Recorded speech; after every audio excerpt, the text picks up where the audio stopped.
એકનું ગ્રહણ બીજા પર આધારિત છે, બીજાનું ગ્રહણ એક પર આધારિત છે.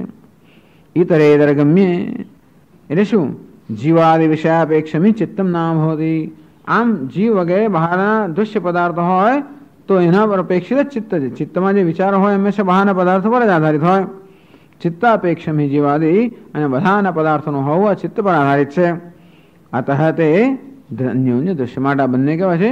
અન્યોન્ય પર આધારિત છે. અન્યોન્ય આધારિત, અન્યોન્ય આશ્રિત છે. પછી આગળ કહે છે આમ પરસ્પર દૃશ્યત્વ, બંને પરસ્પર દૃશ્ય છે, અન્યોન્ય આશ્રિત છે. તેથી તસ્માત ન કિંચિદ અસ્તિ ઇતિ ચ ઉચ્યતે ચિત્તમ વા ચિત્તે ક્ષણીયમ વા કિમ તદસ્તિ ઇતિ વિવેકિના ન ઉચ્યતે નહીં સ્વપ્ને હસ્તિ હસ્તચિત્તમ વા વિદ્યતે તથા ઇહાપી વિવેકિનામ ઇત્યભિપ્રાયઃ. તસ્માત કારણ કે આ બંને પરસ્પર આશ્રિત છે માટે ન કિંચિત અસ્તિ ઇતિ, તેથી બંને કેવા છે? કલ્પિત છે. નહીતર તો એમનો આશ્રય સ્વતંત્ર હોત. બંને કલ્પિત છે. ઇતિ છે ઉચ્યતે. આ શ્લોકમાં આ બે પાઠ છે. ચોચ્યતે નોચ્યતે. કિંતદસ્તિ ઇતિ ચોચ્યતે, કિંતદસ્તિ નોચ્યતે. ભાષ્યકાર બંને લગે ચોચ્યતે ચ ઉચ્યતે ન ઉચ્યતે. એટલે ચકારનો અર્થ એવકાર કરો. ન સ્થિતિ એવ ઉચ્યતે કે નથી એવું જ કહેવામાં કહે છે વિવેકી લોકો. ચિત્તમ વા ચિત્તે ક્ષણીયમ વા. આ શબ્દ સરસ છે. ચિત્તે ક્ષણીયમ, ચિત્ત વડે ઈક્ષણીયમ. ઈક્ષ એટલે જોવું. ઈક્ષણીય એટલે ઈક્ષણનો જોવાનો વિષય છે. ઈક્ષણીય એટલે દૃશ્ય. ચિત્તે ક્ષણીયમ ચિત્ત દૃશ્યમ. ચિત્તમ ચિત્તે ક્ષણીયમ વા ન સ્થિતિ ચ ઉચ્યતે. કિમ તદસ્તિ ઇતિ, જ્યારે પૂછવામાં આવે કિમ તદસ્તિ, આ ચિત્તમ ને ચિત્તે ક્ષણીયમ શું છે? ઇતિ પૃષ્ઠે વિવેકના ઉચ્યતે ન ઇતિ. વિવેકી કહે છે ના, કઈ જ નથી. કિમ તદસ્તિ ઇતિ પૃષ્ઠે સદી ન કિંચિત અસ્તિ ઉચ્યતે વિવેકના ઇતિ યોજના. તો એ દૃષ્ટાંતે સમજાવ્યું. નહીં સ્વપ્ને હસ્તિ હસ્તચિત્તમ વા વિદ્યતે. સ્વપ્નમાં જેમ હાથી ને હાથીનું ચિત્ત, હાથીનું ચિત્ત નહીં પણ હાથીને દૃશ્ય કરનાર ચિત્ત. હસ્તી ચિત્તમ એટલે હાથીનું ચિત્ત નહીં પરંતુ હાથીને વિષય કરનાર ચિત્તવૃત્તિ. હસ્તીની ચિત્તવૃત્તિ, હસ્તિવૃત્તિ. હસ્તી ચિત્તમ એટલે હસ્તિવૃત્તિ. એટલે નહીં સ્વપ્ને હસ્તી હસ્તી રોજ મારા હાથીનું સ્વપ્ન જોયા કરતા હશે, ખબર નથી પડતી. પણ અથવા લોકો આવીને સ્વપ્ન બહુ વાતો કરતા હશે એમની પાસે ગમે તેમાં. નહીં સ્વપ્ને હસ્તી હસ્તી ચિત્તમ વા વિદ્યતે. ખરેખર તો સ્વપ્નમાં હાથી કે હાથીની વૃત્તિ એવું કશું હોતું નથી. તથા ઇહાપી ઇહ જાગૃતોક્તિ જાગૃતોક્તિ જાગૃતોક્તિ. તેવતા જાગૃત અવસ્થાની પણ અહીંયા પણ કંઈ હોતું નથી. વિવેકીના વિવેકીના ચિત્તમ ચૈત્યમ વા નાસ્તિ. એટલે અહીંયા પણ આ જાગૃત અવસ્થા પણ વિવેકી મનુષ્ય માટે આ દર્શન દૃશ્ય કે ચિત્ત અને ચૈત્ય એવી કોઈ વસ્તુ છે નહીં, એમની દ્રષ્ટિમાં નથી. એટલે શું વિવેકી માણસ દેખાતો એવું કહેવાનો ભાવાર્થ નથી. વિવેકી મનુષ્યની દ્રષ્ટિમાં આ દૃશ્ય ચિત્ત અને ચૈત્ય કે દૃશ્યનું દર્શન નથી. એટલે એનો અર્થ નહીં કે એને આ દૃશ્ય દેખાતું નથી આંખોથી, કે એની ચિત્તવૃત્તિ નથી હોતી કે દેખાતું, એવો હેતુ નથી. એની દ્રષ્ટિમાં નથી અર્થા એની દ્રષ્ટિમાં એની કોઈ સત્યતા નથી. બસ. એટલે આ દ્રષ્ટિ કે આ બુદ્ધિની દ્રષ્ટિ છે, કોઈ આંખોની દ્રષ્ટિ નથી.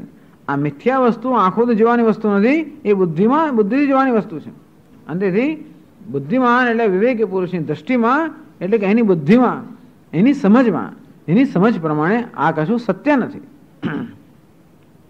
હવે આપણે પણ સિનેમા જોતા હોઈએ તો આપણે બુદ્ધિમાન હોઈએ છીએ ને બધું જોઈએ છીએ ત્યાં, પણ જાણીએ છીએ કશું નથી.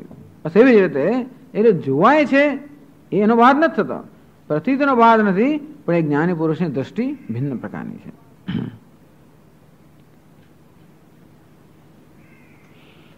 દ્વિતીયાર્ધ વ્યાચિખ્યાસયા પૃચ્છતિ.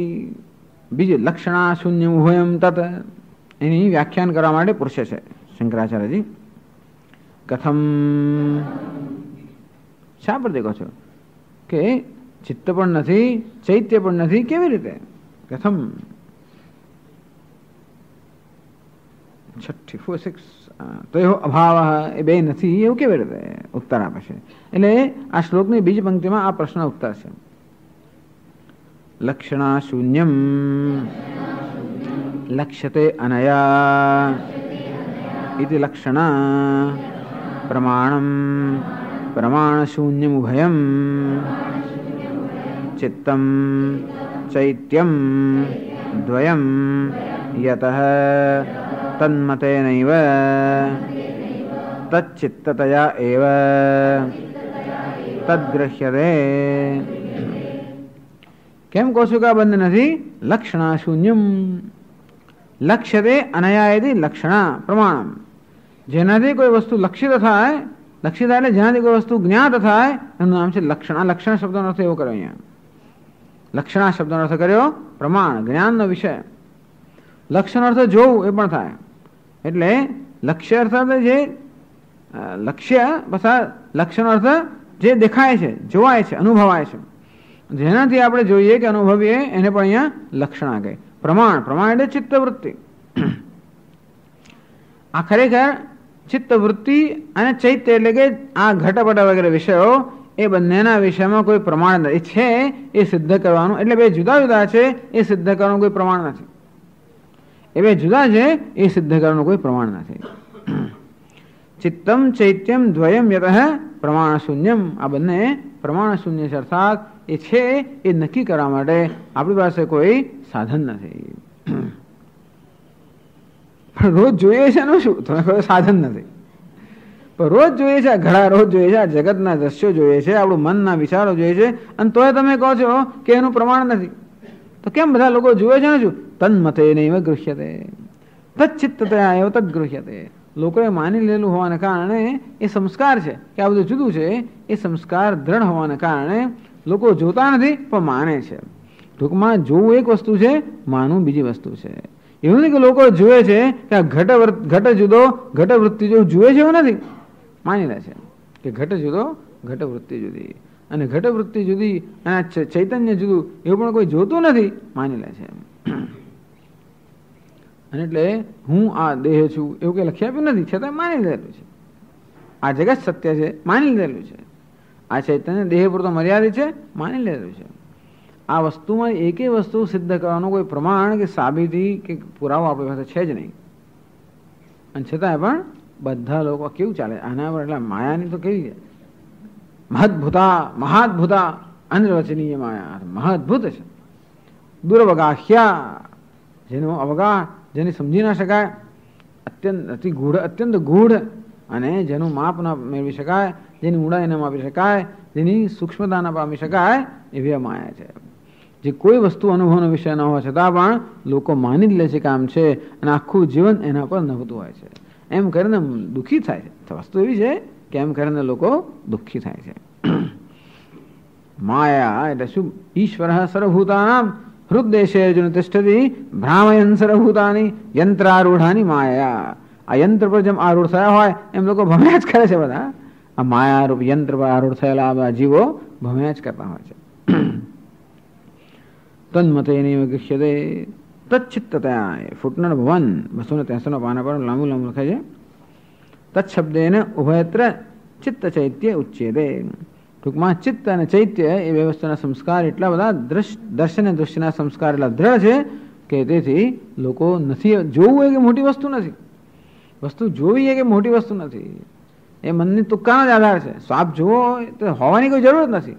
જોવા માટે વસ્તુ હોવાની કોઈ જરૂર નથી. અને તે રીતે આ દૃશ્ય અને દર્શન એ બધા હોવા એની કોઈ જરૂર નથી. મનમાં સંસ્કાર પડી ગયા. એ જ બૌદ્ધ લોકો છે, ક્ષણિક વિજ્ઞાની એ જ કહે છે, કશું છે જ નહીં.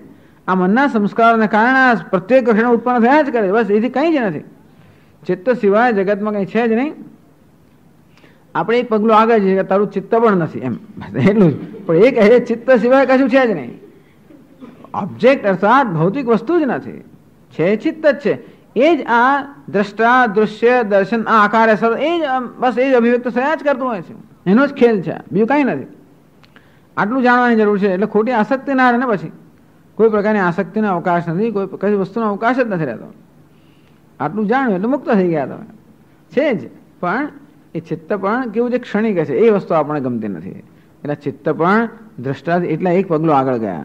આ તમારું ચિત્ત છે એ પણ આ ચિત્તના દ્રષ્ટાથી અન્ય નથી. એના માટે ખરેખર ચૈતન્ય જ છે. બાકી એમના જ બધા આર્ગ્યુમેન્ટ, ટૂંકમાં આ બધી દલીલો છે એ બધા લોકો બહુ બુદ્ધિમાન છે. આ ક્ષણિક વિજ્ઞાન અત્યંત બુદ્ધિમાન, બહુ સૂક્ષ્મ બુદ્ધિવાળા. એટલે એ બધાની દલીલો, એ બધાની સામગ્રી બહુ ઉપયોગી છે આપણને માટે. આપણે જરા થોડુંક જ આગળ જવાની જરૂર છે એમનાથી, વધારે નહીં. તત્શબ્દેન ઉભયત્ર ચિત્ત ચૈત્ય ઉચ્યતે, ચિત્ત શબ્દેન તદ વિષયકમ જ્ઞાન ઉચ્યતે. એવું છે, ચિત્ત શબ્દેન તદ વિષયકમ જ્ઞાન ઉચ્યતે. ઘટ ચિત્ત એટલે ઘટ જ્ઞાનમ ઇત્થમ ભાવે તૃતીયા તથા ચ અન્યતર વિષયક જ્ઞાન વિશિષ્ટેન જ્ઞાનેન ચિત્તમ ચૈત્યમ ન ગૃહ્યતે એકમ અપરસ્ય સાધકમ ભાવ. તો આગળ ચર્ચા કરી ગયા કે ચિત્ત જ્ઞાન હિ ચૈત્યમ શક્યમ જ્ઞાતમ ચૈત્ય જ્ઞાન ચિત્તમ ઇતિ ઇતરેતર આશ્રમ ઇહ વિદિત્સમ વેદવ્યમ. પણ તચ્ચિત્તતાનો અર્થ આગળ સરસ કર્યો. તત્ સંસ્કાર વશાત આ ચિત્ત અને ચૈત્યના એ બેને જુદા માનવાના સંસ્કારને કારણે જ લોકોને આ બધો ભેદ દેખાય છે.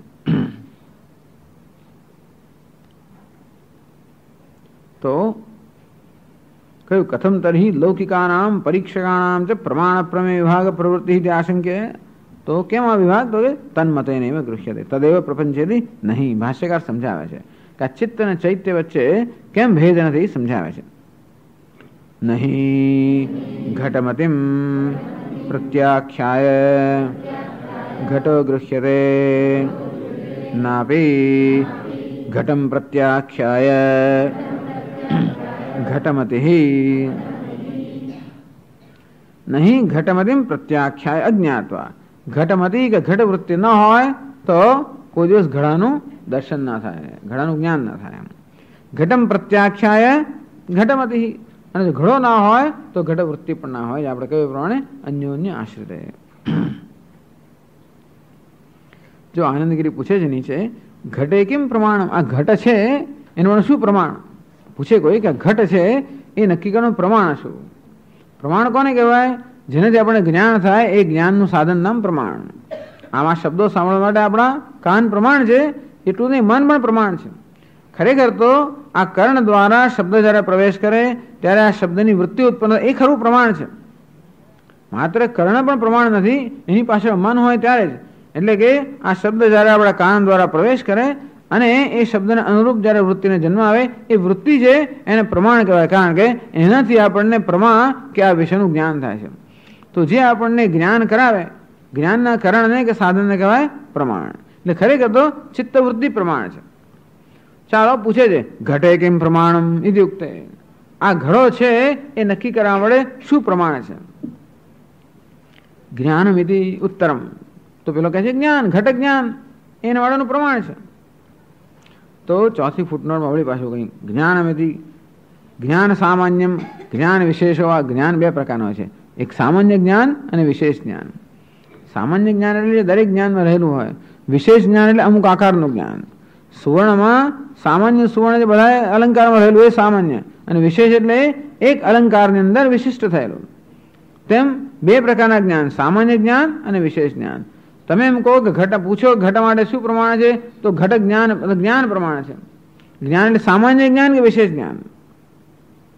તો અતિ પ્રસંગાત પટ જ્ઞાન આપી ઘટે પ્રામાણ્ય. એટલે સામાન્ય જ્ઞાન તો પ્રમાણ ન હોય, કારણ કે જ્ઞાન જો સામાન્ય હોય.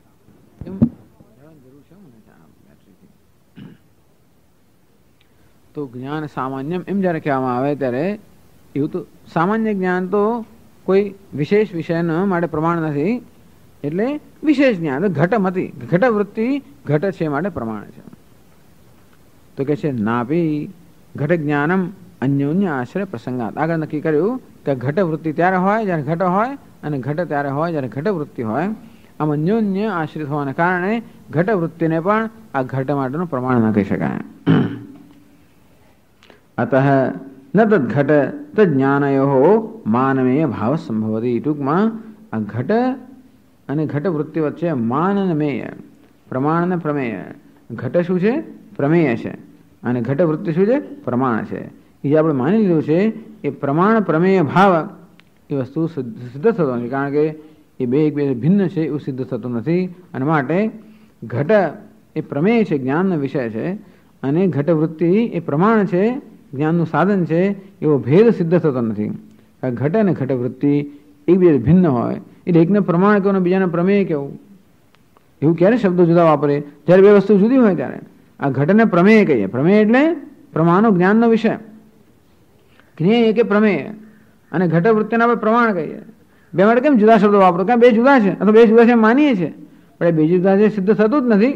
બંને અન્યોનો પર આશ્રિત છે, અને તેથી એ બે વચ્ચે પ્રમાણ પ્રમેય અને પ્રમાણ ભેદ છે એ સિદ્ધ થતું નથી. એટલે પ્રમાણ પ્રમેય ભેદ, વૃત્તિ અને વિષયનો ભેદ સિદ્ધ થતો નથી. એ જ કહ્યું ભાષ્યકાર છેલ્લા વાક્યમાં, નહીં તત્ર પ્રમાણ પ્રમેય ભેદ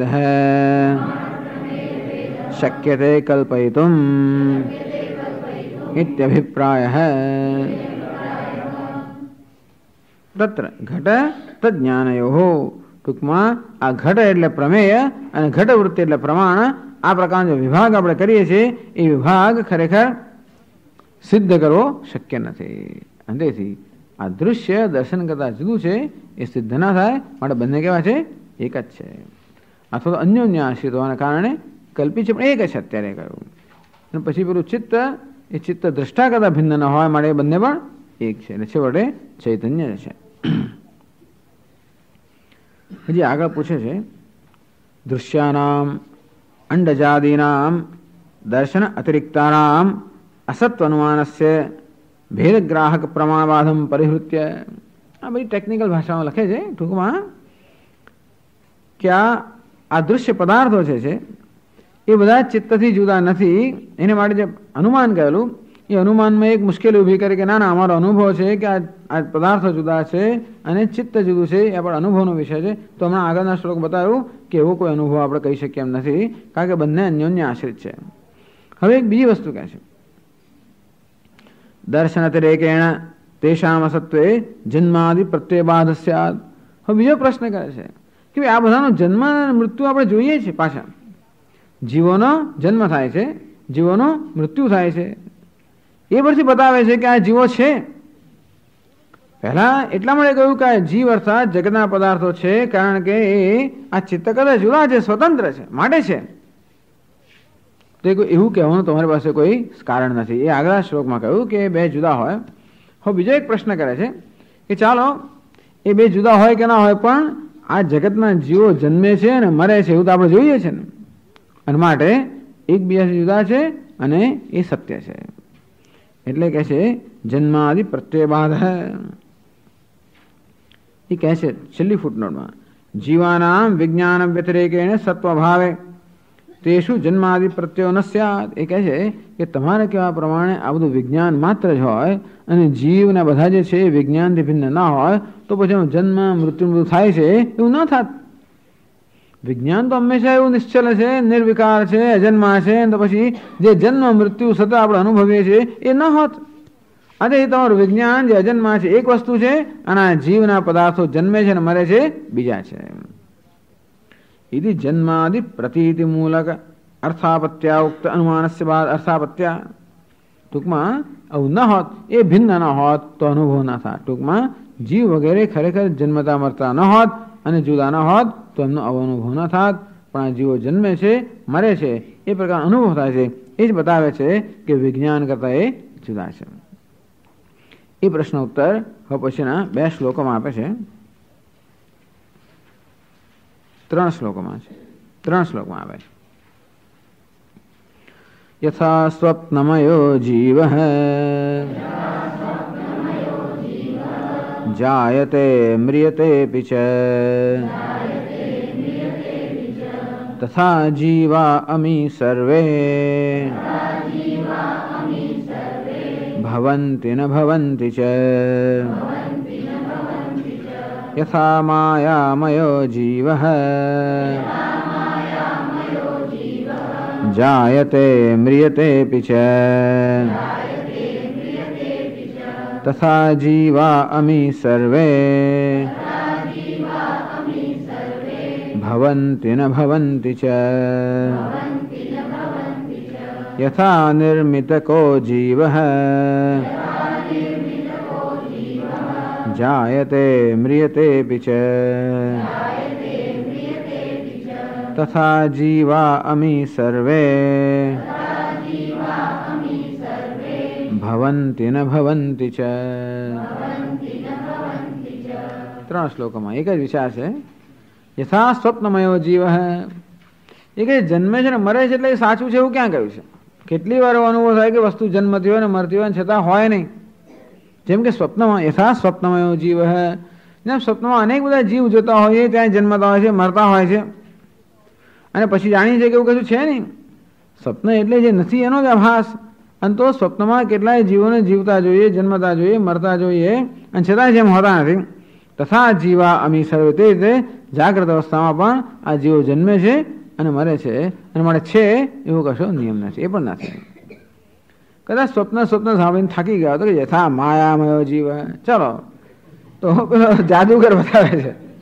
જાદુગર જીવ બતાવે છે. એ ભાઈ ઉત્પન્ન કરે, પછી છોકરીને ઉત્પન્ન કરે અને પછી એને કઈ પેલા બોક્સમાં મૂકે અને પછી ઉપર તલવારો મારે ને કે ભાલા મારે ને કાપસા જતું કરે. એનો જન્મ થયો, મૃત્યુ થયું, ભાઈ પાછી ઉપર અંદર બહાર નીકળે ને જાત જાતનું થતું હોય છે. એવું કંઈક યાદ આવે છે બહુ વર્ષો પહેલાનું. એટલે તથા માયામયો જીવ હે જાયતે મ્રિયતે બી છે. તે માયા નિર્મિત જીવ. આ માયાવી એટલે જાદુગર પેલા આવા જીવને ઉત્પન્ન કરે, ત્યાં જાદુથી જીવ ઉત્પન્ન થાય, વળી એમાં પણ નાશ થાય. એ ખરેખર હોતું નથી. તે જ રીતે ટૂંકમાં જન્મ નાશનો અનુભવ છે એ પણ સત્યતા સિદ્ધ કરવા માટેનો નિયમ નથી. એટલે જન્મ નાશ છે અનુભવ થાય છે માટે સત્ય છે એવો કોઈ નિયમ નથી. કારણ કે એવો અનુભવ બીજી અનેક જગ્યાએ થતો હોય અને છતાં પણ ત્યાં હોતું નથી. એક પણ જગ્યાએ અનુભવ થાય તો પણ આખો નિયમ તૂટી જાય. તો ત્રણ જગ્યાએ બતાવે છે. સ્વપ્નમાં, પછી જાદુમાં. સા જીવા અમી સર્વે ભવંતી ન ભવંતી છે. તે રીતે આ જીવો પણ ભવંતી ન ભવંતી, જન્મે છે અને પછી નથી જન્મ એટલે મરે છે. ત્રીજું યથા નિર્મિતકો જીવ.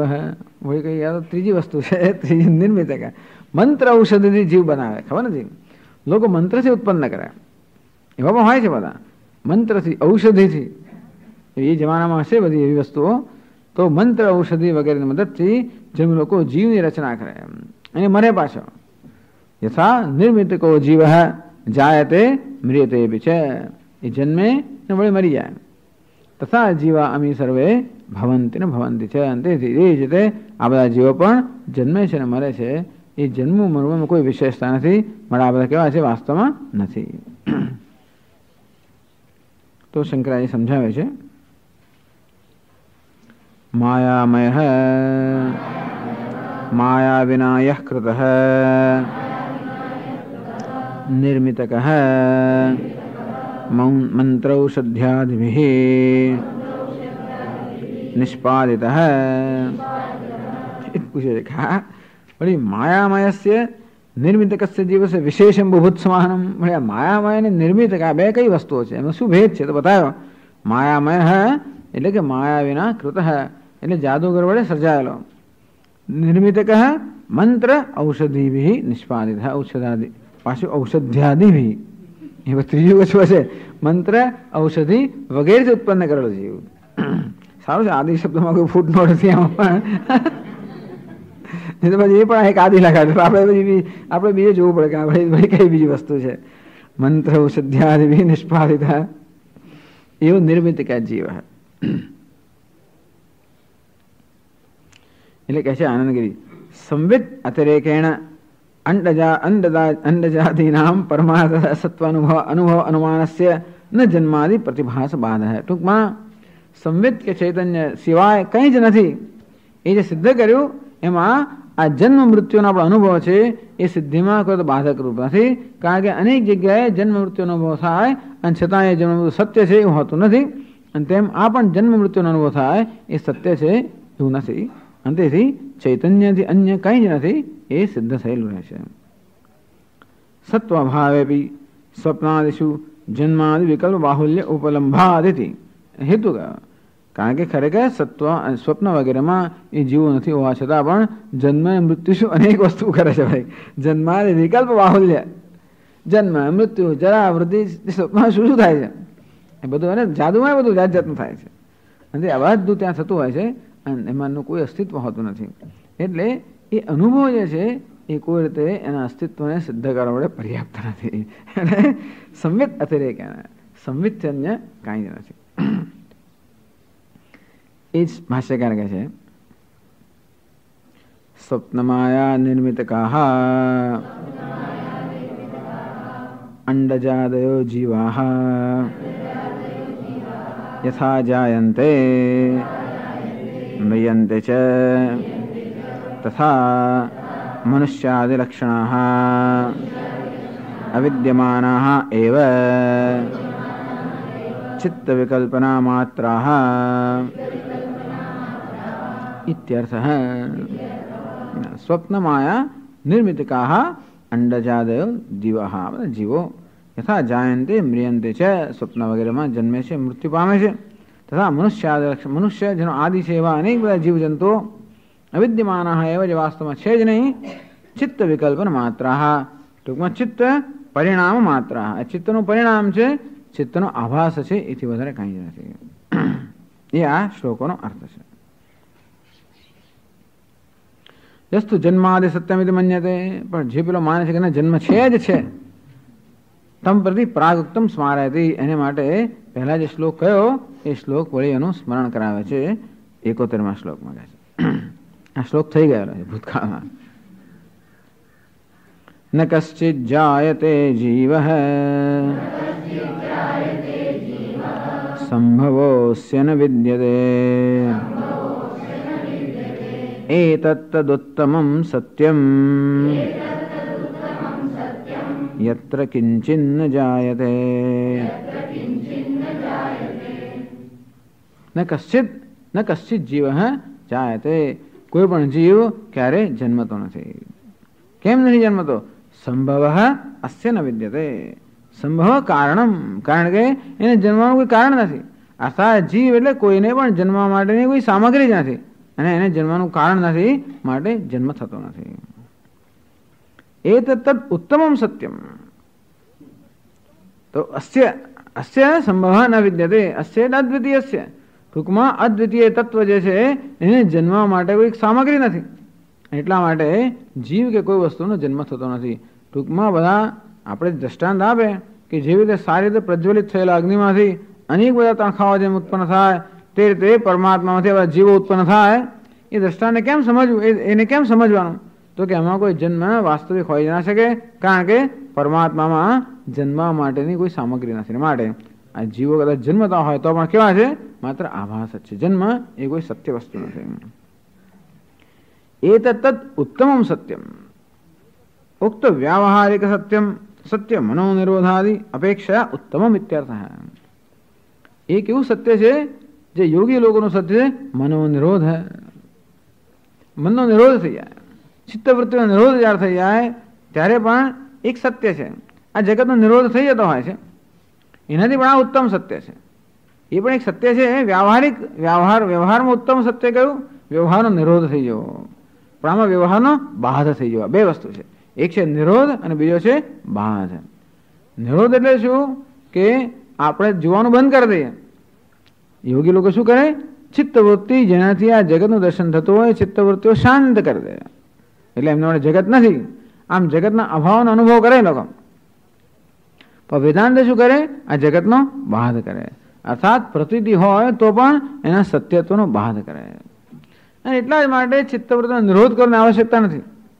આ જગતનો અભાવનું દર્શન કરવા માટે ચિત્તવૃત્તિના નિરોધની આવશ્યકતા નથી, માત્ર જગત મિથ્યા છે એ સમજની જ આવશ્યકતા છે. જગતના અભાવના દર્શન કરવા માટે જગતની પ્રતીતિના અભાવની આવશ્યકતા નથી.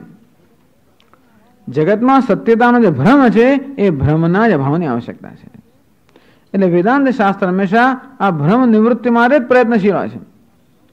કોઈ પ્રકારના પરિવર્તન માટે પ્રયત્ન જ નથી. કશું મચડવું, કંઈ કરવું, કશું જ કરવાની જરૂર નથી. મનને પણ મચડાયા કરવું એવી જરૂર નથી.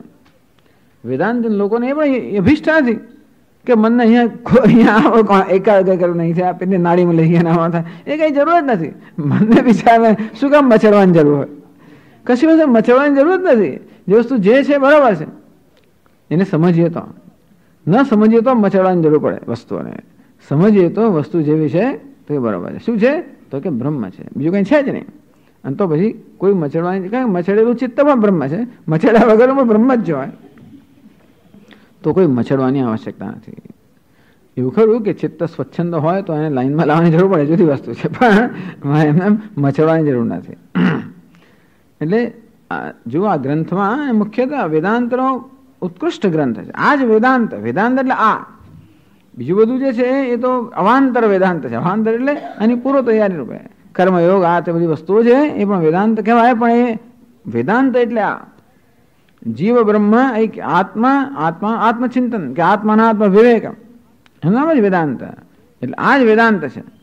અને તેમાં બીજો કોઈ પ્રયત્ન કહ્યું નથી કે આમ કરો ને તેમ કરો, કશું કહ્યું જ નથી. બસ આ સમજવાની જ વસ્તુ છે. કારણ કે ભ્રમ એ ભ્રમ નિવૃત્તિ એ જ એકમાત્ર હેતુ છે.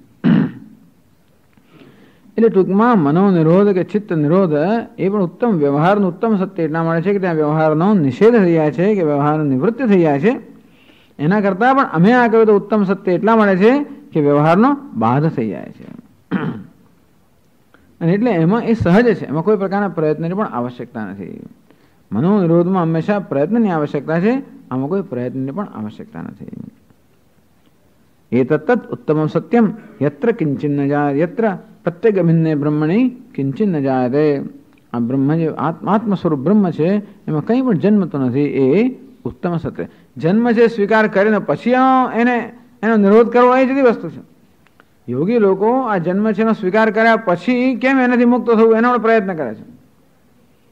કે ચિત્ત છે ત્યાં સુધી આ જન્મથી કે આ વ્યવહારથી આપણે મુક્ત થઈ ના છે, કે મારે ચિત્તને જ આપણે શાંત કરી દો. એ છે ઉપાય, એ ઉત્તમ ઉપાય છે. પણ છતાંય ત્યાં પણ એ ચિત્તનો નિરોધ કરવાની જરૂર કેમ પડી? કારણ કે જગત સત્ય છે એટલા માટે. ચિત્તનો નિરોધ કરવાની જરૂર ના પડે. ચિત્ત સત્ય ના હોય તો ચિત્ત સત્ય છે એમને માટે, એટલે નિરોધ કરવો પડે. જ્યાં સુધી ચિત્ત હોય ત્યાં સુધી આત્મા મુક્ત ના હોઈ શકે. સબમરીન ફિલોસોફી, સબમરીન ફિલોસોફી એટલે સરફેસ, અંદર ત્યાં ઉપર આવે. આત્મા કેવો છે? અંદર ચિત્તવૃત્તિમાં ઢંકાઈ ગયો છે. ચિત્તવૃત્તિ શાંત થાય તો જ આત્માના દર્શન થાય, એ સિવાય ન થાય. આ કઈ ફિલોસોફી? Submarine philosophy. તો એવી ફિલોસોફી માને છે લોકો. પણ ચિત્ત આત્મા કદાચ જુદું હોય તો ને કઈ વસ્તુ આત્માને ઢાંકી શકે? આ તો એવું છે કે બધા પેલા મોજા શાંત થાય પછી હું સમુદ્રના દર્શન કરી શકું. પણ મોજા કઈ વસ્તુ છે સમુદ્ર કરતા જુદી? અને તે રીતે આ ચિત્ત વૃત્તિ છે પણ ચૈતન્ય કરતા કઈ જુદી વસ્તુ છે કે હોય ત્યાંથી ચૈતન્ય દર્શન ના થાય? એ હોય તો દર્શન નહીં થવાનું કારણ શું? એમને સત્યતા આપવી એ ખરેખર મને દર્શનથી વંચિત રાખે છે. ચિત્ત વૃત્તિ મને ચૈતન્યના દર્શનથી વંચિત નથી રાખતી, પણ ચિત્ત વૃત્તિ સત્ય છે એ ભ્રમ મને ચૈતન્યના વાસ્તવિક દર્શનથી વંચિત રાખે છે. એટલે વેદાંતિ લોકો કહે છે કે આત્મદર્શનનો અવરોધ ભ્રમ છે, ચિત્ત નથી, જગત નથી. કોઈ વસ્તુ આના માટે, કોઈ વસ્તુ ખરેખર આત્મદર્શનમાંની બાધક નથી. એક ભ્રમ જ બાધક છે બસ. એટલે એ જ નિવૃત્ત કરવાની જરૂર છે. જગત બિચારું જે છે સારું છે, ચિત્ત પણ જે છે ભલે ને રહ્યું, એને કંઈ મચેડવાની જરૂર નથી. માત્ર ભ્રમ, જો કે ભ્રમ દૂર કરવા માટે ચિત્તમાં જે કરવું પડે એ કરવાની જરૂર છે. એના માટે આગળનું કર્મકાંડ વગેરે, કર્મયોગ વગેરે, તો કે ચિત્તમાંથી ભ્રમ દૂર કરવા માટે ચિત્તની જે સ્વસ્થતા જોઈએ એની આવશ્યકતા છે, પણ સાત્વિક ચિત્ત જોઈએ એ બરાબર છે. એનો જે બધો મળ છે, વિક્ષેપ છે, દૂર કરવો જોઈએ એ બરાબર છે.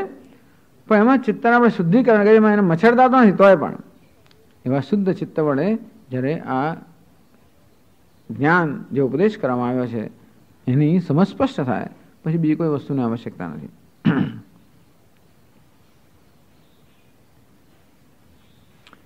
વૃત્તાનુવાદપૂર્વકમ શ્લોક તાત્પર્યમાં, બસ જે આગળ કહ્યું છે એનું વળી અનુવાદ કરીને શ્લોકનું તાત્પર્ય કહી રહ્યા છે ભાષ્યકાર. વ્યવહાર સત્ય વિષય જીવાનામ જન્મ મરણાદિ સ્વપ્નાદિ જીવવત इति उक्तम. व्यवहार सत्य विषय जीवानाम, व्यावहारिक सत्यस्य विषयः आश्रयः ये जीवः तेषां व्यावहारिक सत्ताश्रय जीवानाम. टूंकમાં આ व्यावहारिक सत्य જે ધરાવે છે આ એક સત્ય કે व्यावहारिक सत्य, તો व्यावहारिक सत्य ધરાવનારા જે જીવ છે બધા તેષામ જન્મ મરણાદિ સ્વપ્નાદિ જીવત, એમના જન્મ મરણ વગેરે સ્વપ્નના જીવના જન્મ મરણ વત છે એવું આપણે કહ્યું. પણ એથી આગળ કહે છે ઉત્તમમ તો પરમાર્થ સત્યમ ન કશ્ચિત જાયતે જીવ ઇતિ ઉક્તાર્થ મન્યત. આગળના શ્લોકમાં કહ્યું કે જાગ્રત અવસ્થામાં જે જન્મ મૃત્યુ છે એ સ્વપ્નના જન્મ મૃત્યુ સમાન છે એમ કહ્યું. પણ એથી પણ ચઢિયા તો સત્ય કહ્યું કે જન્મ મૃત્યુ છે જ નહીં. એક સત્ય કહ્યું કે આ વ્યવહારિક જન્મ મૃત્યુ જે છે એ સ્વપ્નના જન્મ મૃત્યુ સમાન છે કે માયાના જન્મ મૃત્યુ સમાન છે. એ તદ્દત ઉત્તમ સત્યમ, ઉત્તમમ તો પરમાર્થ સત્યમ. એથી ઉત્તમ સત્ય શું છે? ન કશ્ચિત જાયતે જીવ, આ જીવનું જન્મ કે મૃત્યુ કશું છે જ નહીં. સ્વપ્ન સમાન છે શું એથી આગળ વધીને છે જ નહીં, એ ઉત્તમ સત્ય છે. એ વળી કાજે પેલો હજી જન્મની સત્યતા સિદ્ધ કરવા માંગે છે, એને યાદ કરાવ્યું કે આ યાદ નથી, આ કહી ગયા છે અમે કે આ ઉત્તમ સત્ય છે કે જન્મ નામની કોઈ વસ્તુ જ નથી. કારણ કે અસ્ય સંભવ ન વિદ્યતે, અસ્ય અદ્વિતીયસ્ય બ્રહ્મણ સંભવ જન્મ કારણ ન વિદ્યતે. આ અદ્વિતીય બ્રહ્મને જન્મ એટલે એમાં પરિણામ આવે એ પ્રકારનું કોઈ કારણ છે જ નહીં, એ ઉત્તમ સત્ય છે.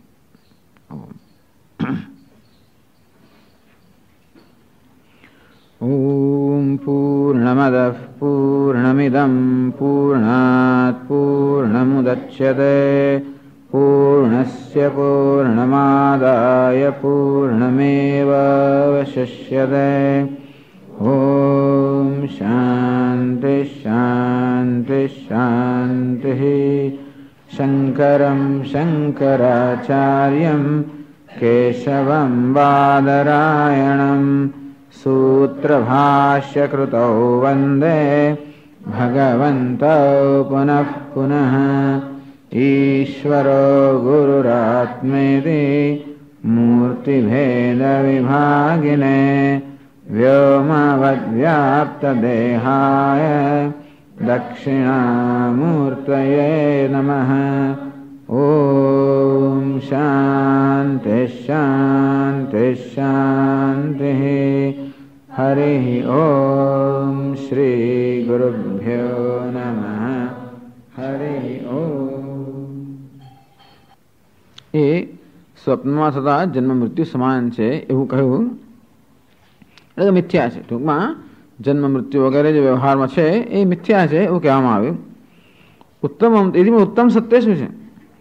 ઉત્તમમ એટલે કે આ જગતમાં પ્રાણીઓના જન્મ મૃત્યુ વગેરે જે છે એ સર્વ સ્વપ્નમાં થતા જન્મ મૃત્યુ સમાન છે, અર્થાત મિથ્યા છે. ઉત્તમમ તો પરમાર્થ સત્યમ ન કશ્ચિત જાયતે જીવ. પારમાર્થિક વસ્તુ તો એ છે કે જન્મ મૃત્યુ છે જ નહીં. એટલે કહેવું કે જન્મ મૃત્યુ મિથ્યા છે, સ્વપ્ન સમાન છે, એક સત્ય છે બરાબર. ઉત્તમમ સત્યમ કે जन्म मृत्यु वगैरह व्यवहार छे ज नहीं। लोग कहते हैं जगत मिथ्या है, हम कहते हैं जगत है नहीं, है परमार्थ सत्यम न कश्चित जायते जीव इति। वास्तव में जन्म मृत्यु नामनो व्यवहार छे ज नहीं, ये उत्तम सत्यम। अर्थात आ जगतनो જ્યારે અનુભવ થતો હોય ત્યારનું જ્ઞાન કેવું છે? જગત મિથ્યા છે। પણ જગતનું સંપૂર્ણ બહાર થઈ જાય, અધિષ્ઠાનમાં નિષ્ઠા છે, ત્યારે કયું જ્ઞાન છે? જગતનું અસ્તિત્વ જ નથી। એ ઉત્તમ સત્ય કહેવામાં આવ્યું। હવે આગળ ચર્ચા ચાલે છે।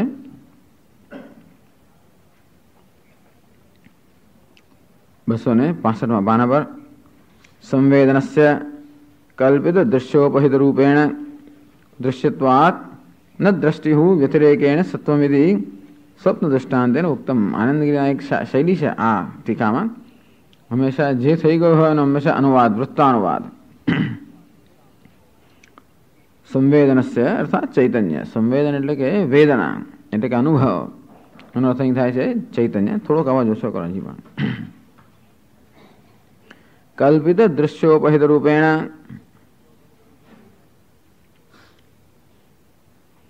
कल्पित वृत्ति उपहित रूपेण टूंक में संवेदनस्य दृश्यत्वात् न द्रष्टुः व्यतिरेकेण सत्वं न द्रष्टुः व्यतिरेकेण सत्वं। टूंक में जगत में जे कहीं छे एनु क्यारे पण द्रष्टाथी भिन्न सत्ता नथी। दृश्य पण क्यारे દ્રષ્ટાથી સ્વતંત્ર સંભવી શકે નહીં. એ દ્રષ્ટા પણ કોણ છે? ખરેખર એ ચૈતન્ય કલ્પિત દૃશ્ય ઉપહિત રૂપેણ, એટલે દૃશ્યના સંદર્ભમાં જ દ્રષ્ટા છે. દૃશ્ય કેવું છે? કલ્પિત. એના સંદર્ભમાં જ દ્રષ્ટા કહેવામાં આવે. ચૈતન્ય સિવાય કશી વસ્તુનું અસ્તિત્વ જ નથી. એથી સ્વપ્ન દૃષ્ટાંત એને ઉત્તમ. તો સ્વપ્ન દૃષ્ટાંત કહેવામાં આવે કે સ્વપ્નના જે દૃશ્યો છે એ ચિત્તથી વ્યતિરિક્ત નથી, અને ચિત્ત જે છે સ્વપ્નનું એ દ્રષ્ટાથી વ્યતિરિક્ત નથી. દ્રષ્ટુ વ્યતિરેકેણ ન સત્વમ, અને તેથી દ્રષ્ટાથી ભિન્ન કોઈ વસ્તુની સત્તા નથી. જેમ સ્વપ્નમાં નથી તેમ જાગ્રતમાં પણ નથી. અને એ રીતે સ્વપ્નના દૃષ્ટાંતથી બતાવવામાં આવ્યું કે દ્રષ્ટા વિના કોઈ વસ્તુની સત્તા નથી. કશાકની વિના કશાની સત્તા ન હોય તો એ વસ્તુ આપણે મિથ્યા કહીએ. જેમ કે અલંકારોની સત્તા સુવર્ણ વિના નથી, કે ઘડાની સત્તા માટી વિના નથી, અને તેથી આપણે ઘડાને મિથ્યા કહીએ, માટીને સત્ય કહીએ. એમ તેમ સમગ્ર દૃશ્ય પ્રપંચની સત્તા દ્રષ્ટા વિના નથી, અને તેથી આપણે પ્રપંચને મિથ્યા કહીએ. ઇદાનીમ તત્વતઃ સંવેદનસ્ય વિષય સંબંધ અભાવાત. આ તો એવું સ્વીકારી લેવામાં આવ્યું કે ચૈતન્યનો વિષયો સાથે સંબંધ થાય છે, અને એ દ્રષ્ટા છે, આ દૃશ્ય છે, એ પ્રકાશક છે, આ વિષયો પ્રકાશિત છે. એ પ્રકાશિત વિષયોની સત્તા પ્રકાશક સંવિત કરતા ભિન્ન ન હોવાને કારણે મિથ્યા છે. હવે આગળ કહે છે કે આ ચૈતન્ય પ્રકાશક છે કે દ્રષ્ટા છે કે સાક્ષી છે, એવું પણ નથી. સંવેદનસ્ય વિષય સંબંધ, શું તકલીફ છે? હા, સંવેદનસ્ય વિષય, હજી પણ અવાજ કરતો મોટો હશે. તત્વતઃ સંવેદનસ્ય,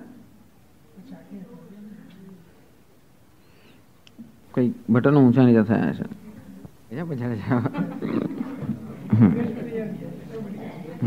ઓકે, એટલે એમ કહેવામાં આવ્યું કે આ સંવિત કે ચૈતન્ય એ જ આ દૃશ્યરૂપ દેખાય છે. તત્વતઃ સંવેદનસ્ય વિષય સંબંધ અભાવાત. વાસ્તવમાં સંવેદન કે ચૈતન્ય છે ને વિષયો સાથે કોઈ પ્રકારનો સંબંધ જ નથી.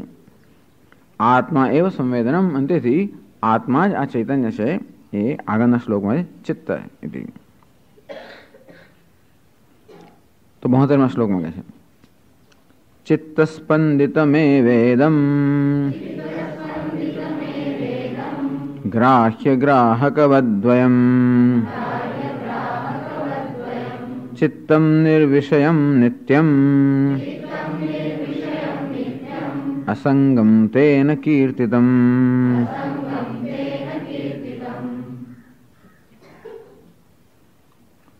ચિત્તસ્પંદિતમ એવ ઇદમ ગ્રાહ્ય ગ્રાહકવદ્વયમ. આ દ્વયમ એટલે આ દ્વૈત પ્રપંચ. ગ્રાહ્ય ગ્રાહકવત, દ્વૈત પ્રપંચ જેનું લક્ષણ છે ગ્રાહ્ય અને ગ્રાહકનો બનેલો આ દ્વૈત પ્રપંચ. ચિત્તસ્પંદિતમ એવ, એ વાસ્તવમાં ચિત્તનું સ્પંદન માત્ર છે. ચિત્તમ નિર્વિષયમ નિત્યમ અસંગમ તેન કીર્તિતમ. એ કારણથી ચિત્તને નિર્વિષય નિત્ય અસંગ કહેવામાં આવ્યું છે. શંકરાચાર્ય સમજાવે છે સર્વમ ગ્રાહ્ય ગ્રાહકવત ચિત્તસ્પંદિતમેવ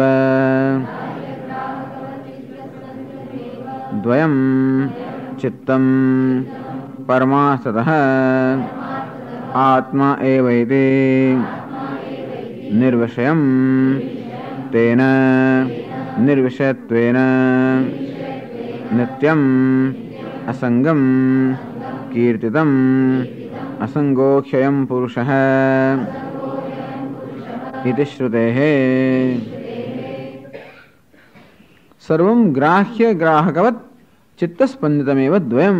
આ સર્વમ દ્વયમ ગ્રાહ્ય ગ્રાહકવત, ગ્રાહ્ય અને ગ્રાહક વાળું આ જે પ્રપંચ છે દ્વૈત, ચિત્તસ્પંદિતમેવ, એ ચિત્તનું સ્પંદન જ છે. ચિત્તમ પરમાર્થતઃ આત્મા એવૈતિ. આપણે જેને ચિત્ત કહીએ છીએ એનું વાસ્તવિક સ્વરૂપ શું છે? આત્મા. કહ્યું ચિત્ત એટલે કે વૃત્તિઓનો પ્રવાહ, વૃત્તિઓ, અને પ્રત્યેક વૃત્તિ એ ચૈતન્ય પર નામ રૂપનો અધ્યારોપ અર્થાત ચિત્ત. એ ચિત્ત કે ચૈતન્ય પર નામ રૂપનો અધ્યારોપ એને આપણે વૃત્તિ કે ચિત્ત કહીએ. અસ્તિત્વ કે ચૈતન્ય કેવું છે? પરમાર્થ ચિત્ત, એટલે ચિત્ત પરમાર્થ આત્મા એવ. ચિત્ત અર્થાત મનનું પણ વાસ્તવિક સ્વરૂપ આત્મા જ છે. એટલે ચિત્ત શબ્દ જ્યાં વાપરવામાં આવ્યો છે ત્યાં એને આત્મા જ સમજવાનો. ચિત્ત સ્પંદિતમ એવ, અને તેથી આત્માનું આ સ્પંદન છે. સ્પંદન એટલે અવિદ્યા. જેમ અલાતનું સ્પંદન એમાં રુજુ વક્રાદિ આકારો હોય છે, તેમ આત્માનું સ્પંદન એટલે કે આત્મા પર અવિદ્યાને કારણે અધ્યારોપ, આત્માનું વિવર્તન કે અધ્યારોપિત આ સમગ્ર દ્વૈત જગત છે. વસ્તુ તો એવી છે કે અધ્યારોપ હોય ત્યારે અધિષ્ઠાને સ્પર્શ કરે જ નહીં, અને તે અધિષ્ઠાન કેવું અસંગ છે. જેમ સર્પ ક્યારે પણ રજ્જુનો સ્પર્શ ન કરે, માટે રજ્જુ કેવું છે? અસંગ છે. સર્પ વડે જરા પણ તો સ્પર્શિત નથી, સ્પૃષ્ટ નથી. ચિત્તમ પરમાર્થ આત્મા એવ નિર્વિષયમ, અને તે વાસ્તવમાં કેવું છે? નિર્વિષયમ, અર્થાત વિષયનો એને સ્પર્શ જ નથી. જેમ સર્પનો રજ્જુનો સ્પર્શ નથી, તેમાં જગતના વિષયો જે આત્માનું સ્પંદન છે, અર્થાત અવિદ્યાને કારણે આત્મા પર અધ્યારોપિત છે, એ કોઈ વસ્તુનો આત્માને કે ચૈતન્યને સ્પર્શ જ નથી, અને તે તેને વિષય ન કહેવાય. આ બધા દૃશ્ય જે છે એને વિષય ક્યારે કહેવાય? જ્યારે ખરેખર આત્માને પ્રકાશિત કરતો હોય ત્યારે, અર્થાત આત્માને એમનો સ્પર્શ હોય ત્યારે એ બધાને વિષય, અને ચિત્તને સવિષય કહેવાય. સવિષય અર્થાત વિષય વાળું. પણ એ ચિત્ત એટલે કે ચૈતન્ય કેવું છે? વિષય વાળું અર્થાત નથી, કારણ કે વિષયને સ્પર્શ નથી. નિર્વિષયમ તેન કીર્તિતમ, તેન નિર્વિષયત્વેન નિત્યમ અસંગમ કીર્તિતમ. એટલે અદ્વયમ ચિત્તમ નિર્વેશમ તેન નિત્યમ અસંગમ કીર્તિતમ. આ પ્રકારે છે શ્લોકની રચના. એનો અન્વય ઇદમ ગ્રાહ્ય ગ્રાહકવદ્વયમ ચિત્ત સ્પંદિતમ એવ તેન ચિત્તમ નિર્વિષયમ, તેન નિર્વિષયમ ચિત્તમ અસંગમ નિત્યમ કીર્તિતમ. તો નિર્વિષય હોવાને કારણે નિત્યમ અસંગમ, એ કેવું? અસંગ એટલે જેને કોઈ સાથે સંબંધ નથી, અસંબંધિત, અસ્પૃષ્ટ, અસંબંધિત છે. તો શ્રુતિમાં બી સંવાદ, શ્રુતિ પણ કહે છે અસંગો હિ અયમ પુરુષ, અયમ પુરુષ, અયમ પરમાત્મા, એટલે કે આ આત્મા અસંગ સર્વથી અસંબંધિત છે, કોઈ સાથેનો સંગ નથી, અર્થાત સંબંધ નથી, સ્પર્શ નથી. શ્રુતિયુક્ત સિદ્ધમ અસંગત્વમ સાધયતી દ્રઢયતી. તો શ્રુતિ પણ કહે છે અસંગો યમ પુરુષ, શ્રુતિ પણ કહે છે કે આત્મા અસંગ છે, યુક્તિ પણ કહે છે. કારણ કે આ જે દ્વૈત છે સર્વ ચિત્તનું સ્પંદન હોવાને કારણે વાસ્તવમાં એને આત્મા કે ચિત્ત સાથે કોઈ સ્પર્શ નથી, માટે ચિત્ત કેવું છે? નિર્વિષય છે, માટે અસંગ છે. યુક્તિથી પણ સમજાયું કે આત્મા અસંગ છે, શ્રુતિ પણ કહે છે આત્મા અસંગ છે. એ વસ્તુને દ્રઢ કરે છે છેલ્લા વાક્યમાં. સવિષયસ્ય હિ વિષય સંગઃ નિર્વિષયત્વાत् ચિત્તમ અસંગમ ઇત્યર્થઃ. સવિષયસ્ય હિ વિષય સંગઃ, જે સવિષય છે, વિષય વાળું છે, એને વિષય સાથે સંગ હોય, અર્થાત વિષય સાથે એને સંગ હોય, એને આપણે સવિષય કહીએ. પણ આ નિર્વિષયત્વાદ, વિષય સાથે કોઈ પ્રકારનો સંગ કે સંપર્ક કે સંબંધ ન હોવાને કારણે ચિત્તમ અસંગમ ઇત્યર્થ, ચિત્ત અર્થાત આત્મા અસંગ છે. એટલે આગળ કહેવામાં આવ્યું કે આત્મા દ્રષ્ટા છે, આ સર્વ દૃશ્ય છે. અહીં કહેવામાં આવે છે કે આત્મા દ્રષ્ટા પણ નથી. એટલે આપણે દ્રષ્ટા, સાક્ષી એ બધા શબ્દો ભલે આત્મા વિશે વાપરીએ, પણ એ પણ માત્ર જે દૃશ્ય છે, સાક્ષ્ય છે, એનું નિવારણ કરવા માટે અથવા એને નિષેધ કરવા માટે, એમાંથી આપણા ચિત્તને નિવૃત્ત કરવા માટે.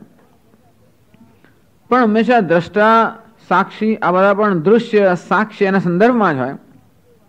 પણ જ્યારે દૃશ્ય નામની કોઈ વાસ્તવિક વસ્તુ જ ના હોય, સાક્ષ્ય નામની વાસ્તવિક વસ્તુ જ્યારે ન હોય, ત્યારે આત્માને દ્રષ્ટા કે સાક્ષી પણ ના કહેવાય. સાક્ષી ભાવ અર્થાત બધા વિષયોને જોવા, મારા વિચારોનું માત્ર નિરીક્ષણ કરવું, એ પ્રમાણે સાક્ષી ભાવ, એવો આત્મા સાક્ષી પણ નથી. એ સાક્ષીપણું પણ ઉપહિતા, એટલે કે એ પણ એનો એક વેશ છે. આત્માને દ્રષ્ટા કહીએ, સાક્ષી કહીએ, એ પણ શું છે? આત્મા પરના વેશ છે. દ્રષ્ટાપણું પણ આરોપિત છે દૃશ્યના સંદર્ભમાં. સાક્ષી પણ આરોપિત છે સાક્ષ્યના સંદર્ભમાં. વાસ્તવમાં આત્મા કેવો છે? નિર્વિષય, સર્વવેશ રહિત, દ્રષ્ટા સાક્ષી. કારણ કે દ્રષ્ટા અને દ્રશ્ય એક સમાન સત્તાના હોય તો જ આપણે દ્રષ્ટા કહીએ. આ જે લોકો બધા બેઠેલા છે એમને હું કોણ છું? દ્રષ્ટા. કારણ કે એમની સમાન સત્તા છે. દ્રષ્ટા અને દૃશ્યની સમાન સત્તા હોય તો હું દ્રષ્ટા છું. પણ ખરેખર જોવા જઈએ જો સમાન કઈ વસ્તુ સામે હોય જ નહીં અથવા એ સત્તાની ના હોય તો હું ખરેખર દ્રષ્ટા પણ ન કહેવો. કારણ કે દૃશ્ય એ વાસ્તવમાં છે જ નહીં. વાસ્તવમાં દૃશ્ય ન હોય તો દ્રષ્ટા પણ નથી. અને તેથી જેને દૃશ્ય કહેવામાં આવે છે વાસ્તવમાં નથી. એતત્તત ઉત્તમમ સત્યમ યત્ર કિંચિન ન જાયતે. એ ઉત્તમ સત્ય તો એ છે કે વાસ્તવમાં આ દ્વૈત છે જ નહીં. એવું હોવાને કારણે આત્મા દ્રષ્ટા કે સાક્ષી એમ પણ નથી. નિર્વિષય અસંગ. દ્રષ્ટા એટલે સંગ. દ્રષ્ટા કહેવાય જે દૃશ્ય સાથે સંબંધિત છે એને દ્રષ્ટા કહેવાય. સાક્ષ્ય સાથે સંબંધિત હોય ને સાક્ષી કહેવાય. એવો સંબંધ હોય તો પણ આત્મા કેવો બની ગયો? સંગવાળો બની ગયો. અસંગો હિ એમ પુરુષ. આત્મા કેવો છે? અસંગ છે. અને તેથી દ્રશ્ય કે સાક્ષ્ય કોઈ સાથે એવા દ્રષ્ટાનો સાક્ષ્યનો એવો કોઈ પણ સંબંધ નથી. એવો સંબંધ હોય તો આત્માનું જ્ઞાન સંબંધવાળો જન્મે, સવિશેષ જન્મે. આત્માના જ્ઞાનમાં એવો કોઈ પ્રકારનો વિશેષ કોઈ પ્રકારનો સંબંધ છે જ નહીં. નહીં તો એવો ખ્યાલ રહી જાય. આત્માનું જ્ઞાન કેમ થાય? હું સર્વનો દ્રષ્ટા એ પ્રકારનું જ્ઞાન થાય. તો કે નહીં, આત્માનું જ્ઞાન કેવું છે? હું નિર્વિષય છું, દ્રષ્ટા સાક્ષી સર્વ ખ્યાલથી રહિત છું. નિર્વિષયત્વેન ચિત્તસ્ય અસંગત્વમ સંગીતમ સમ્યક ગીતમ. સંગીતમ એટલે મ્યુઝિક નહીં, સંગીતમ સારી રીતે ગવાયો, સારી રીતે કહેવાયો. એમ સંગીત એટલે જ સમ્યક ગીતમ સંગીતમ, સારી રીતે ગવાયો એને સંગીત કહેવાય. પછી સંગીત એટલે ગાન, બરાબર છે. નિર્વિષયત્વેન ચિત્તસ્ય અસંગત્વમ સંગીતમ. કે આ ચિત્ત કેવું છે?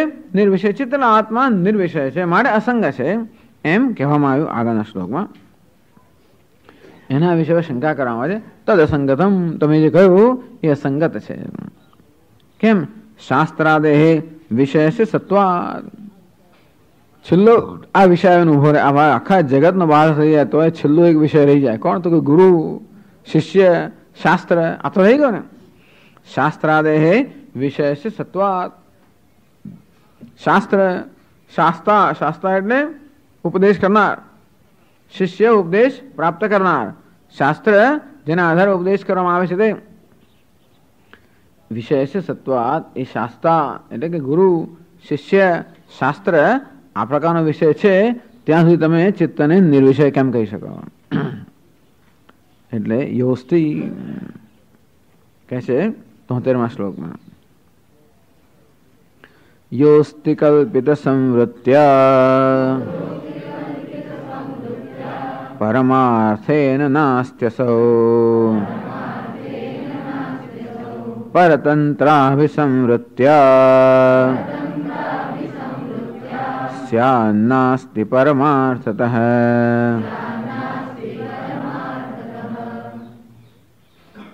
यह अस्ति कल्पित संवृत्त्या परमार्थेन असौ नास्ति. छेल्ली पाटली न बंधुर न मित्रम गुरु नैव शिष्य. એ પાટલી પર પણ જવાની જરૂર છે. છેલ્લી પાટલી પર બેસવાની જરૂર છે. નહીતર એવું કંઈક કે હું શિષ્ય છું કે ગુરુ છું એ સંબંધ થયો પાછો. એવા સર્વ સંબંધથી પર બધા જ વેશ કાઢી નાખ્યા. બધા વેશ હોય ત્યાં સુધી બરોબર છે. એ સર્વ વેશનો ત્યાગ. यह अस्ति शुक्ति रूप्यादि पदार्थ है. जे कहीं છે પદાર્થ જગતમાં કેવો છે? કલ્પિત સંવૃત્ત્યા અર્થાત કાલ્પનિક વ્યવહારેણ. આ જગતની અંદર જે આ બધો પદાર્થ છે શાસ્ત્ર વગેરે પણ એ કેવો છે? કાલ્પનિક વ્યવહારને કારણે છે. અર્થાત વ્યવહાર આખો કલ્પના થયેલો છે એમાં આપણે કલ્પના જ છે. ગુરુ, શિષ્ય, શાસ્ત્ર, ઉપદેશ વગેરે. પરમાર્થેન ન અસ્તિ અસૌ. પારમાર્થિક દ્રષ્ટિએ એ પણ નથી. એટલે કે એ પણ એટલો જ મિથ્યા છે જેટલા જગતના બીજા વિષયો છે. પછી કહે છે આનંદગીરી, નનુ પરમાર્થતઃ વૈશેષિકાઃ ષટ પદાર્થાન દ્રવ્યાદિ સમવાયાંતાન આતિષ્ઠન્તે. હવે બીજા બધા વૈશેષિક લોકો આ જગતને સત્ય, દુનિયાના બધા લોકો જગતને સત્ય જ માને છે. વેદાંતિન સિવાયના બધા લોકો જગતને સત્ય માને, એટલે દ્વૈતીન કહેવાય એમને. વેદાવળી એકદમ છેલ્લી પાટલીથી આગળ છે. કોણ? શૂન્યવાદીઓ. કશું છે જ નહીં એવી પાટલી. ક્યાંય પેલા જેવી રીતે પેલો કહે ભાઈ અંગદ કહે કે હું તો 50 યોજન સુધી જ કૂદી શકું, પેલો જામવાન કહે કે હું કૂદું તો 100 યોજન પર અટકું નહીં, પેલો પહોંચે ને પેલો અટકે નહીં. એટલે આપણે તો 100 યોજન જાય એવું જોઈએ. તેમાં લોકો જગતને સત્ય કહેનારા છે ને બીજા બધા કશું છે જ નહીં એવું કહેનારા છે. આપણને કંઈક વાસ્તવિક વસ્તુ જોઈએ. એટલે આ વેદાંત કશું છે જ નહીં એવું પણ નહીં, છે, સત્ય છે, પરંતુ જેને સત્ય માનવામાં આવે છે એ સત્ય નથી. બ્રહ્મ સત્યમ જગત સત્યમ એવું નથી. બ્રહ્મ સત્યમ જગત મિથ્યા. હા, જગત સત્યમ એટલે દ્વૈતના આચાર્યો કહે છે બ્રહ્મ સત્યમ જગત સત્યમ.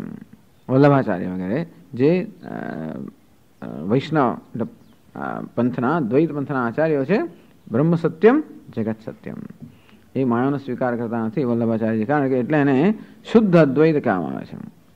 એટલે આને પછી અદ્વૈતને પણ વિશેષણ શુદ્ધ અદ્વૈત, એના વાત એને શુદ્ધ અદ્વૈત કહે છે. એટલે આને શું છે? કેવલ અદ્વૈત. પૂરું શુદ્ધ અદ્વૈત, કારણ કે માયા નામની અશુદ્ધિ પરમાત્મામાં છે નહીં. આ તમે તો માયાવાદી છો, તેથી પરમાત્માને દૂષિત કરજો, પરમાત્મા માયા છે એમ કહીને પરમાત્માને દૂષિત કરો છો ને એવું દૂષણ ન સ્વીકારી શકાય. એટલે કોઈ પણ રીતે ભગવાનમાં આવું માયા નામનું દૂષણ તમે લાગાવો છો એમના હૃદય સ્વીકારી ન શકાય. અને તેથી માયા છે જ નહીં, જે છે ભગવાન જ છે. તેથી આ પણ શુદ્ધ પરમાત્મા જ છે જગત, અને તેથી સત્ય છે. છેવટે બધાનો અર્થ તો આવો જ થતો હોય છે. છેવટે જોવા જઈએ તો આ બધી વસ્તુનો અર્થ આ જ થાય, પણ અમુક સ્તરની વાત જયારે કરતા હોય ત્યાં સુધી બરાબર છે. બ્રહ્મ સત્યમ જગત સત્યમ, કે આ ઈશ્વરની દ્રષ્ટિએ આ જગત સત્ય છે. પૂર્ણમદ પૂર્ણમિદમ, એ પરમાત્મા પૂર્ણ છે, આ જગત પણ પૂર્ણ છે. કઈ રીતે પૂર્ણ છે? કારણ કે જગતનું અધિષ્ઠાન પરમાત્મા છે, એ દ્રષ્ટિએ પૂર્ણ છે, નહીં કે નામ રૂપની દ્રષ્ટિએ પૂર્ણ હોય. નનુ પરમાર્થતઃ વૈશેષિકા ષટ પદાર્થાન, આ એ લોકો જગતની અંદર 6 પદાર્થોનું બનેલું છે એમ માને છે. દ્રવ્યથી માંડીને સમવાય સુધીના ભિન્ન ભિન્ન પદાર્થોને સ્વીકાર, દ્રવ્ય અને ગુણ વગેરે, ક્રિયા અને સંબંધ, સુસંયોગ અને સમવાય, આ પ્રકારના બધા પદાર્થો લોકો સ્વીકારે છે. આવા 6 પદાર્થોનું જગત બનેલું છે. સમવાયાંતાન આતિષ્ઠન્તે, તો આ વૈશેષિક લોકો તો આ બધા આ પદાર્થોને સ્વીકારે છે. તથા ચિત્તસ્ય કથમ અસંગત્વમ, ટૂંકમાં આ બધા સત્ય પદાર્થો જ્યારે હોય ત્યારે ચિત્ત અસંગ કેમ હોઈ શકે? આ એક પ્રશ્ન છે. આ બધું ક્યારનું નીકળી ગયું, પણ છતાં આવો પ્રશ્ન અત્યારે કરવામાં આવે છે કે આ વૈશેષિક વગેરે આ પ્રશ્ન અત્યારે સ્થાને જ નથી.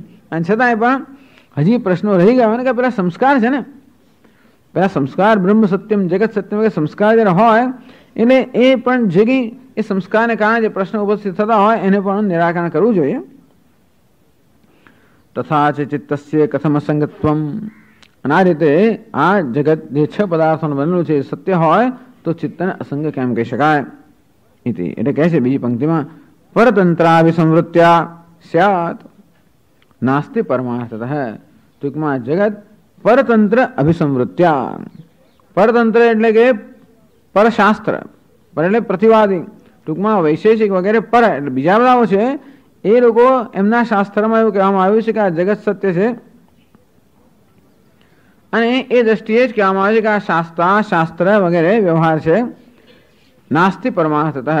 એટલે એમની દ્રષ્ટિએ ભલે હોય એ પણ અભિસંવૃત્યા, એ પણ એ લોકો અજ્ઞાનને કારણે જગતને સત્ય માને છે, ત્યાં સુધી આ બધા પદાર્થો છે, વાસ્તવમાં પરમાર્થતઃ પારમાર્થ દ્રષ્ટિએ એ પણ નથી. એ જ કહે છે વૈશેષિક પારિભાષિક વ્યવહાર અનુરોધેન, આ વૈશેષિકોની આ પરિભાષા, ટૂંકમાં એ લોકોનું શાસ્ત્ર છે એમાં આ પ્રકારે જગતનું વર્ણન કરવામાં આવ્યું છે. વ્યવહાર અનુરોધેન પદાર્થ યહ દ્રવ્યાદિ સમવાયાંત, દ્રવ્યથી માંડીને સમવાય સુધીના જે 6 પદાર્થોને લોકો સ્વીકારે છે તો તેષામ વ્યવહાર અનુરોધેન સ્યાત. ટૂંકમાં એ લોકો કહે છે એ દ્રષ્ટિ આપણે કહેવામાં આવે કે આ જગત આ 6 પદાર્થોનું બનેલું છે. ન પરમાર્થતઃ અસ્તિ, પરંતુ સ પરમાર્થ ન અસ્તિ, વાસ્તવમાં એ કંઈ છે નહીં વાસ્તવિક રીતે. किंतु संवृत्त्या प्रतिभाति। એવું કેમ બધા માને છે? જગતને સત્ય કેમ માને છે? સંવૃત્ત્યા પ્રતિભાતિ, અજ્ઞાનને કારણે જગત આવું ભાસે છે અને માટે એ લોકો એને સત્ય માને છે અને તેથી આ 6 પદાર્થનું બનેલું હોય એમ માને છે. એટલે કહ્યું પરતંત્ર અભિસંવૃત્ત્યા સ્યાત. આ બધો પદાર્થ જે છે એ પણ બીજા લોકોએ કલ્પના કરી છે માટે છે, પણ વાસ્તવમાં છે નહીં. તેથી તસ્માત અવિરુદ્ધમ અસંગત્વમ. તેથી ભલે બીજા બધા કહેતા હોય એ કહે છે પણ અજ્ઞાનથી પ્રેરાને કહે છે અને માટે વાસ્તવમાં કોઈ અસંગ નથી, આત્મા અસંગ છે. એ સમજાવે છે ભાષ્યકાર. નનો નિર્વિષયત્વેન ચેદસંગત્વમ ચિત્તસ્ય ન નિસ્સંગતા ભવતિ યસ્માદ શાસ્તા શાસ્ત્રમ શિષ્યશ્ચ ઇત્યેવમાદેહ વિષયસ્ય વિદ્યમાનત્વાદ. નનો નિર્વિષયત્વેન ચેદ સંગત્વમ ચિત્તસ્ય. આપના કહેવા પ્રમાણે ચિત્ત અર્થાત આત્મા અસંગ છે, કારણ કે આત્મા નિર્વિષય છે. એટલે અસંગતાનું કારણ શું બતાવ્યું? નિર્વિષયતા. કારણ કે કોઈ વિષય નથી માટે આત્મા કેવો છે? નિર્વિષય છે. નિર્વિષય હોવાને કારણે કોઈ વિષયનો સ્પર્શ નથી માટે કેવો છે? અસંગ છે. એટલે નિર્વિષય હોવાને કારણે આત્મા અસંગ છે એમ જો આપ કહેતા હો તો ચિત્તસ્ય નિસંગતા ન ભવતી. તો પછી આ ચિત્ત કે આત્મા નિસંગ છે એમ ન કહી શકાય. કેમ? કારણ કે વિષય છે. યસ્માત શાસ્તા શાસ્ત્રમ શિષ્યશ્ચ ઇત્યેવમાદેહ વિષયસ્ય વિદ્યમાનત્વાદ. કે બધું જગત મિથ્યા છે, પણ આ શાસ્તા એટલે કે ગુરુ અને શાસ્ત્ર અને શિષ્ય આ બધો તો વ્યવહાર છે. તેથી એ પ્રકારનો વિષય હોવાને કારણે આત્માને નિર્વિષય ન કહી શકાય અને તો આત્મા નિસંગ છે એમ પણ ન કહી શકાય. ઇત્યેવમ આદેહે આદિ શબ્દેન પ્રમાતા પ્રમાણમ પ્રમેયમ ઇત્યાદિ ગૃહ્યતે. તો પ્રમાણ પ્રમેય પ્રમાતા આ બધો પણ વ્યવહાર છે. ત્યાં સુધી તમે એમ કેમ કહો કે આત્મા નિર્વિષય છે? આગળ ઉત્તર આપે છે નૈષ દોષ કસ્માત યહ પદાર્થઃ શાસ્ત્રાદિ વિદ્યતે સહ કલ્પિત સંવૃત્ત્યા કલ્પિતા ચ સા પરમાર્થ પ્રતિપત્તિ ઉપાયત્વેન સંવૃતિશ્ચ સા તયા યહ અસ્તિ પરમાર્થેન નાસ્તિ અસૌ ન વિદ્યતે જ્ઞાતે દ્વૈતમ ન વિદ્યતે इति उक्तम. એ પહેલી પંક્તિમાં કહે છે કે આ યહ પદાર્થ શાસ્ત્રાદિ. શાસ્ત્રાદિ એટલે શાસ્ત્ર વગેરે. શાસ્ત્ર શાસ્તા શિષ્ય આ બધો પદાર્થ છે. સહ કલ્પિત સંવૃત્ત્યા કલ્પિતા ચ સા સંવૃત્તિશ્ચ કલ્પિત સંવૃત્તિ તયા સંવૃત્તિ તયા. તો આ સંવૃત્તિ આ ખાસ કલ્પના કરવામાં આવે છે. આ પ્રકારની વ્યવસ્થાની ખાસ કલ્પના કરવામાં આવે છે શાસ્ત્ર શિષ્ય અને શાસ્ત્ર. કેમ? પરમાર્થ પ્રતિપત્તિ ઉપાયત્વેન. આ પરમાર્થ જ્ઞાનના ઉપાય માટે આ પ્રકારની વ્યવસ્થાની કલ્પના કરવામાં આવી છે. ઉપદેશાત અયમ વાદ હૈ. તો ઉપદેશ માટે જ્ઞાન માટે આ વાદ કે વ્યવસ્થાનો સ્વીકાર કરવામાં આવ્યો છે. સા એટલે યહ પરમાર્થેન નાસ્તિ અસૌ ન વિદ્યતે. એટલે આ વ્યવસ્થા પણ ખરેખર અજ્ઞાનના ક્ષેત્રમાં જ છે, વ્યવહારના ક્ષેત્રમાં છે વાસ્તવમાં. એટલે એની પર કોઈ પારમાર્થિક સત્તા નથી. જ્ઞાતે દ્વૈતમ ન વિદ્યતે. આગળ કહેવામાં આવ્યું કે જયારે જ્ઞાન થાય ત્યારે આ પ્રકારનું દ્વૈત એટલે કે શિષ્ય અને ગુરુ એ વચ્ચેનું દ્વૈત પણ ન વિદ્યતે. એ દ્વૈત પણ એનું પણ કોઈ અસ્તિત્વ રહેતું નથી. અર્થાત એ પણ મિથ્યા છે એવું જ્ઞાન થાય છે, એનું પણ અસ્તિત્વ રહેતું નથી. પછી આગળ કહે છે યશ્ચ પરતંત્રાભિસંવૃત્ત્યા પરશાસ્ત્ર વ્યવહારેણ સ્યાત્ પદાર્થઃ સહ પરમાર્થતો નિરૂપ્યમાણઃ નાસ્તિ એવ. આ બીજી પંક્તિ સમજાવે છે. યશ્ચ પરતંત્રાભિસંવૃત્યા એટલે કે પરશાસ્ત્ર વ્યવહારેણ વૈશેષિકાદિ શાસ્ત્ર વ્યવહારેણ વૈશેષિક વગેરેનું જે શાસ્ત્ર છે એના વ્યવહારથી પદાર્થ સ્યાત અથવા એ લોકો જેને પદાર્થ માને છે આ દ્રવ્ય વગેરે સહ પરમાર્થ નિરૂપ્યમાણ એનું જ્યારે પારમાર્થિક રીતે પદાર્થનું નિરૂપણ કરવામાં આવે કે શું છે નાસ્તિ ત્યારે પણ નથી. એ તો આગળ ઘણી વાર કહી શક્યા, પણ આનંદગીરી સમજાવે છે કે એને પદાર્થો દ્રવ્ય ગુણ વગેરે પદાર્થો છે. તો આવા 6 પદાર્થો હોય એ પદાર્થનું સ્વરૂપ કેમ ને દ્રવ્ય કોને કહેવાય? જે ગુણનો આશ્રય હોય ને દ્રવ્ય કહેવાય. એ નહીં દ્રવ્યસ્ય લક્ષણમ ગુણાદિ પંચકસ્ય તતઃ વ્યાવર્તક પ્રાતિસ્તિક લક્ષણ પ્રતિપત્તિમંતરેણ પ્રકલ્પ્યતે. ટૂંકમાં દ્રવ્ય કોને કહેવાય? આ 6 પદાર્થો છે એમાં દ્રવ્ય એક પદાર્થ છે. દ્રવ્ય કોને કહેવાય? જે પેલા 5 પદાર્થો નથી. છેવટે એવી રીતે લક્ષણ કરવું પડે કે જે પેલા 5 નથી એ આ દ્રવ્ય છે, અને ગુણ કોને કહેવાય? જે બીજા 5 નથી એ આ ગુણ છે, અને સમવાય કોને કહેવાય? જે બીજા 5 નથી. ટૂંકમાં બીજા બધાના લક્ષણોના સંદર્ભમાં જ આનું લક્ષણ આપવામાં આવતું હોય છે. સ્વતંત્ર રીતે દ્રવ્ય નામના પદાર્થનું લક્ષણ આપી શકતા નથી. એ કોઈ પણ પદાર્થનું લક્ષણ હંમેશા બીજા બધા પદાર્થોના સંદર્ભમાં જ આપવામાં આવતું હોય છે. તથા તલ્લક્ષણ તત્પ્રતિપત્તૌ. આમ બીજાના લક્ષણથી બીજાના વર્ણનથી આનું જ્ઞાન થાય, પેલાના વર્ણનથી. ટૂંકમાં આ વસ્તુને જાણવા માટે કે આ વળી આ પેપર ક્લિપ કઈ, તો આ પેલું છે, આ નથી, એટલે બીજાના સંદર્ભમાં જ આનું હંમેશા વર્ણન કરવામાં આવતું હોય છે. કોઈ પદાર્થનું સ્વતંત્ર વર્ણન થઈ શકતું નથી આવતું, એટલે કોઈ સ્વતંત્ર લક્ષણ સિદ્ધ થઈ શકતું નથી. અને તેથી પરસ્પર આશ્રયા, ટૂંકમાં એક વસ્તુને જાણવા માટે બીજાના લક્ષણ પર આધાર રાખવો પડતો હોય છે, અને બીજાને જાણવા માટે વળી બીજા પર આધાર રાખવો પડતો હોય છે. અને તેથી પરસ્પર આશ્રયા. આમ દરેક વસ્તુ સમજવા માટે, કોઈ પણ વસ્તુને જાણવા માટે બીજી બધી વસ્તુનો આશ્રય લેવો પડતો હોય. એ તો છે દુનિયામાં, એ તો જ્ઞાન થઈ ગયું. કોઈ પણ વસ્તુ ત્યારે જ જણાય જ્યારે આખા જગતનું જ્ઞાન થાય. ખરેખર કોઈ પણ એક અણુને પણ જાણવું હોય એનું સાચું જ્ઞાન તો ત્યારે જ થાય જ્યારે સમગ્ર બ્રહ્માંડનું જ્ઞાન થાય ત્યારે. કારણ કે જે કોઈ અણુ છે એ સમગ્ર બ્રહ્માંડથી પ્રભાવિત છે. જગતના પ્રત્યેક પદાર્થો એકબીજાને પ્રભાવિત કરતા હોવાને કારણે, એકબીજા અસર ઉત્પન્ન કરતા હોવાને કારણે કોઈ વસ્તુ સ્વતંત્ર નથી. અંતેથી કોઈને સ્વતંત્ર લક્ષણ ના આપી શકાય. કોઈ પણ વસ્તુને જાણવા માટે સમગ્રને જાણવું પડે. એટલા જ માટે કશાનું સ્વતંત્ર લક્ષણ જ નથી. દરેક વસ્તુ કેવી છે? પરસ્પર આશ્રિત છે. અંતેથી બધું કેવું છે? મિથ્યા છે. જે વસ્તુ સ્વતંત્ર રીતે જેનું લક્ષણ આપી શકાય એ જ સત્ય છે, બાકી કેવું છે? મિથ્યા છે. બીજા પર આશ્રિત એટલે મિથ્યા. એની વ્યાખ્યા કરવા માટે બીજાની વ્યાખ્યાનો આધાર લેવો પડતો તો મિથ્યા થઈ ગયો. આમ કશી વસ્તુની વ્યાખ્યા સ્વતંત્ર થઈ શકતી જ નથી. તો ઊંટ કોને કહેવાય અને ઢેકો છે, પણ ઢેકો વસ્તુ શું? આમ ટૂંકમાં કશાની વ્યાખ્યા કરવી હોય તો ઢેકો એટલે બધી ડિક્શનરી જોવી પડે. આમાં એવું છે ને, અલાદ એટલે શું થયું કે ફલાણું એ વળી શું, એટલે એમ કરતા કરતા 6 વાર આપણે શબ્દો આપણે અર્થ ખબર પડે. નહીં તો અલાદ પાછું આવી જાય. ઘણી વાર શું થાય છે કે આમ શબ્દોમાં ત્યાં પાછું આવી જાય, એટલા માટે અર્થ ખબર જ ના પડે. આ પરસ્પર આશ્રિત છે. એટલે એક શબ્દનો અર્થ કર્યો, બીજો એ વળી શું એ જોવા જેવો ત્રીજો અર્થ થાય એ શું વળી ભાઈ પહેલા પર આવી આવતો. અને એમ કરીને કશાનો અર્થ સમજ જ ના પડે. એટલે જેને કશું ખબર જ નથી, નવેસરથી આપણે કશું શીખવા માંગતા હોઈએ તો ડિક્શનરીમાં સમજ જ ના પડે ને. એ ડિક્શનરી તમે જોવા જાઓ, એક શબ્દનો અર્થ બીજો આપ્યો હોય એ શું, પણ એ જોડે ત્રીજો હોય, એમ કરીને કોઈ વસ્તુનું સ્વતંત્ર લક્ષણ આપી શકાતું નથી આવતું.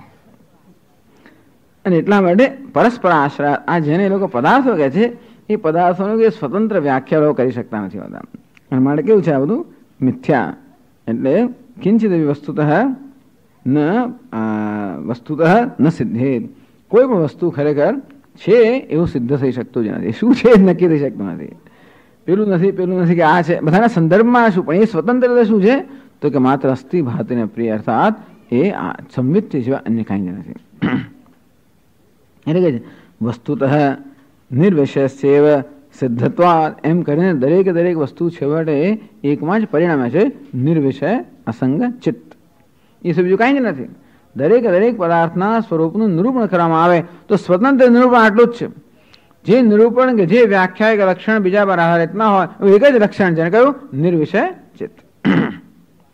તેથી દરેક વસ્તુ શું છે વાસ્તવમાં? એ જ છે. એના બાકીના અંશ કેવા છે? પરસ્પર આશ્રિત છે. નામરૂપ અંશ કેવો છે? બીજા પર આશ્રિત છે. એનો નિર્ણય કરવા માટે બધા નામરૂપ જાણવા પડે. અસ્થિ ભાતિ પ્રિય કેવો છે? સ્વતંત્ર છે. નામરૂપ પેલા પર આધારિત છે, અસ્થિ ભાતિ પ્રિય અંશ કેવો છે? સ્વતંત્ર છે. અમારે એ સત્ય છે, અને જે બીજા પર આધારિત છે મિથ્યા છે. વસ્તુતઃ નિર્વિશેષ સિદ્ધત્વાત, અને તેથી આ જેને લોકો પદાર્થ કહે છે એ સિદ્ધ જ ના થઈ શકે, એ કહી જ ના શકે કે શું છે, કોઈ એની વ્યાખ્યા કરી જ ના શકે. અસંગત્વમ ચિત્તસ્ય પ્રાગુક્તમ સંગતમ, તેથી આગળ જે કહેવામાં આવ્યું કે ચિત્ત અસંગ છે એ યોગ્ય છે. એટલે એ રીતે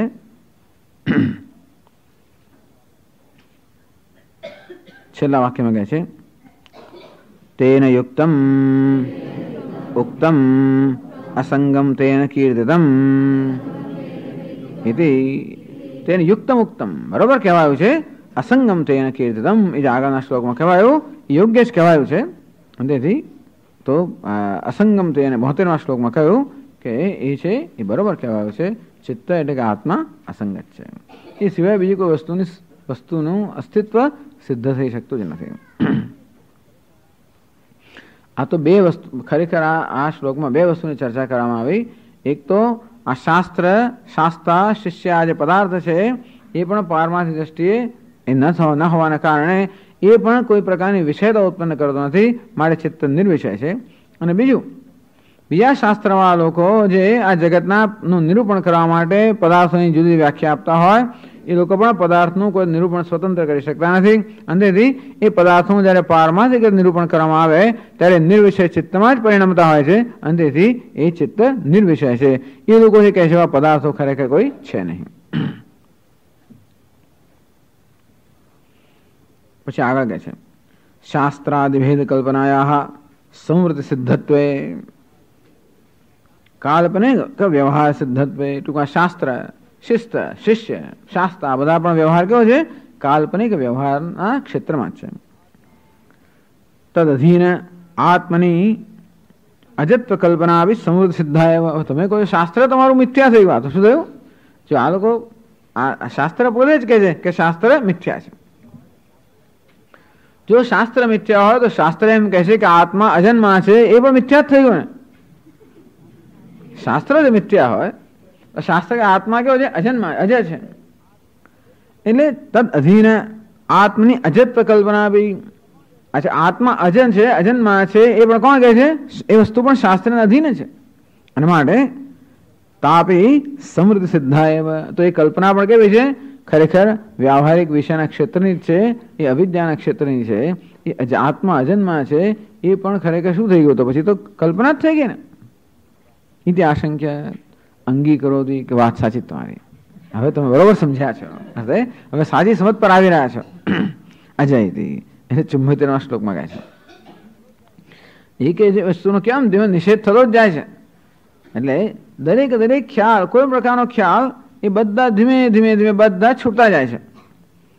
આ છેલ્લો ખ્યાલ ગુરુ શિષ્ય એ પણ ગયો. તો પછી અજય નિત્ય શુદ્ધ બુદ્ધ મુક્ત સત્ય જ્ઞાન સત્યમ જ્ઞાન અનંતમ, આ બધું શું? આ પણ તો આત્મા સત્યમ જ્ઞાન અનંતમ છે, એ બધી પણ કલ્પના છે. એ પણ કલ્પના છે. આ શબ્દો આત્મા વડે ન વાપરી, એ પણ શબ્દો જે આત્મા વડે વાપરવામાં આવે છે એ શબ્દો શું કલ્પના છે? તો કલ્પના જ છે. એ કહે છે 74મા શ્લોકમાં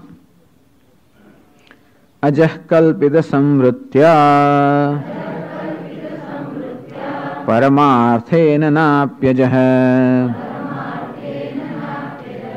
પરતંત્રાભિનિષ્પત્યા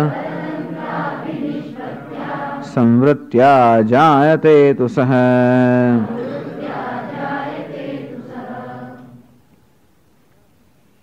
અજઃ કલ્પિત સંવૃત્યા. તો આજે આત્માને કહેવામાં આવે છે પણ કલ્પિત સંવૃત્યા, કલ્પિત વ્યવહાર જે કલ્પિત છે એના એ દ્રષ્ટિબિંદુથી કે જે ક્ષેત્રમાં આત્માનું વર્ણન જ્યારે થાય છે ત્યારે આત્માને અજન્મા કહીએ છીએ. પરમાર્થતઃ ના બી અજહ.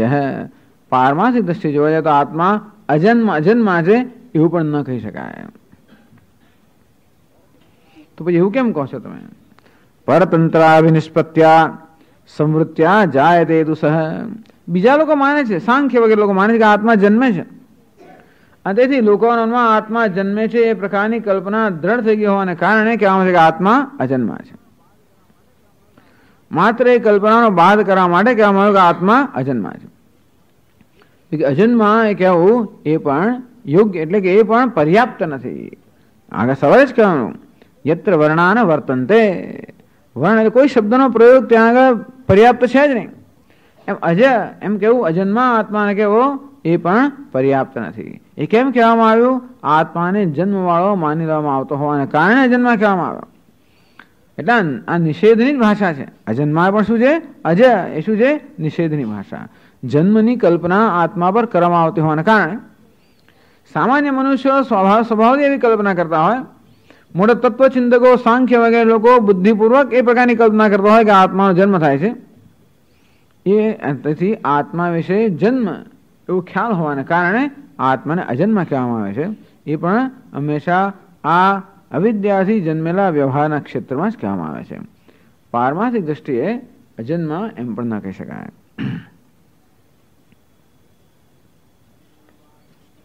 એ જ કહે છે આનંદગીરી પરિણામવાદ પ્રસિદ્ધ જન્મના ભ્રાંત્ય એવા આત્મા જાયતે.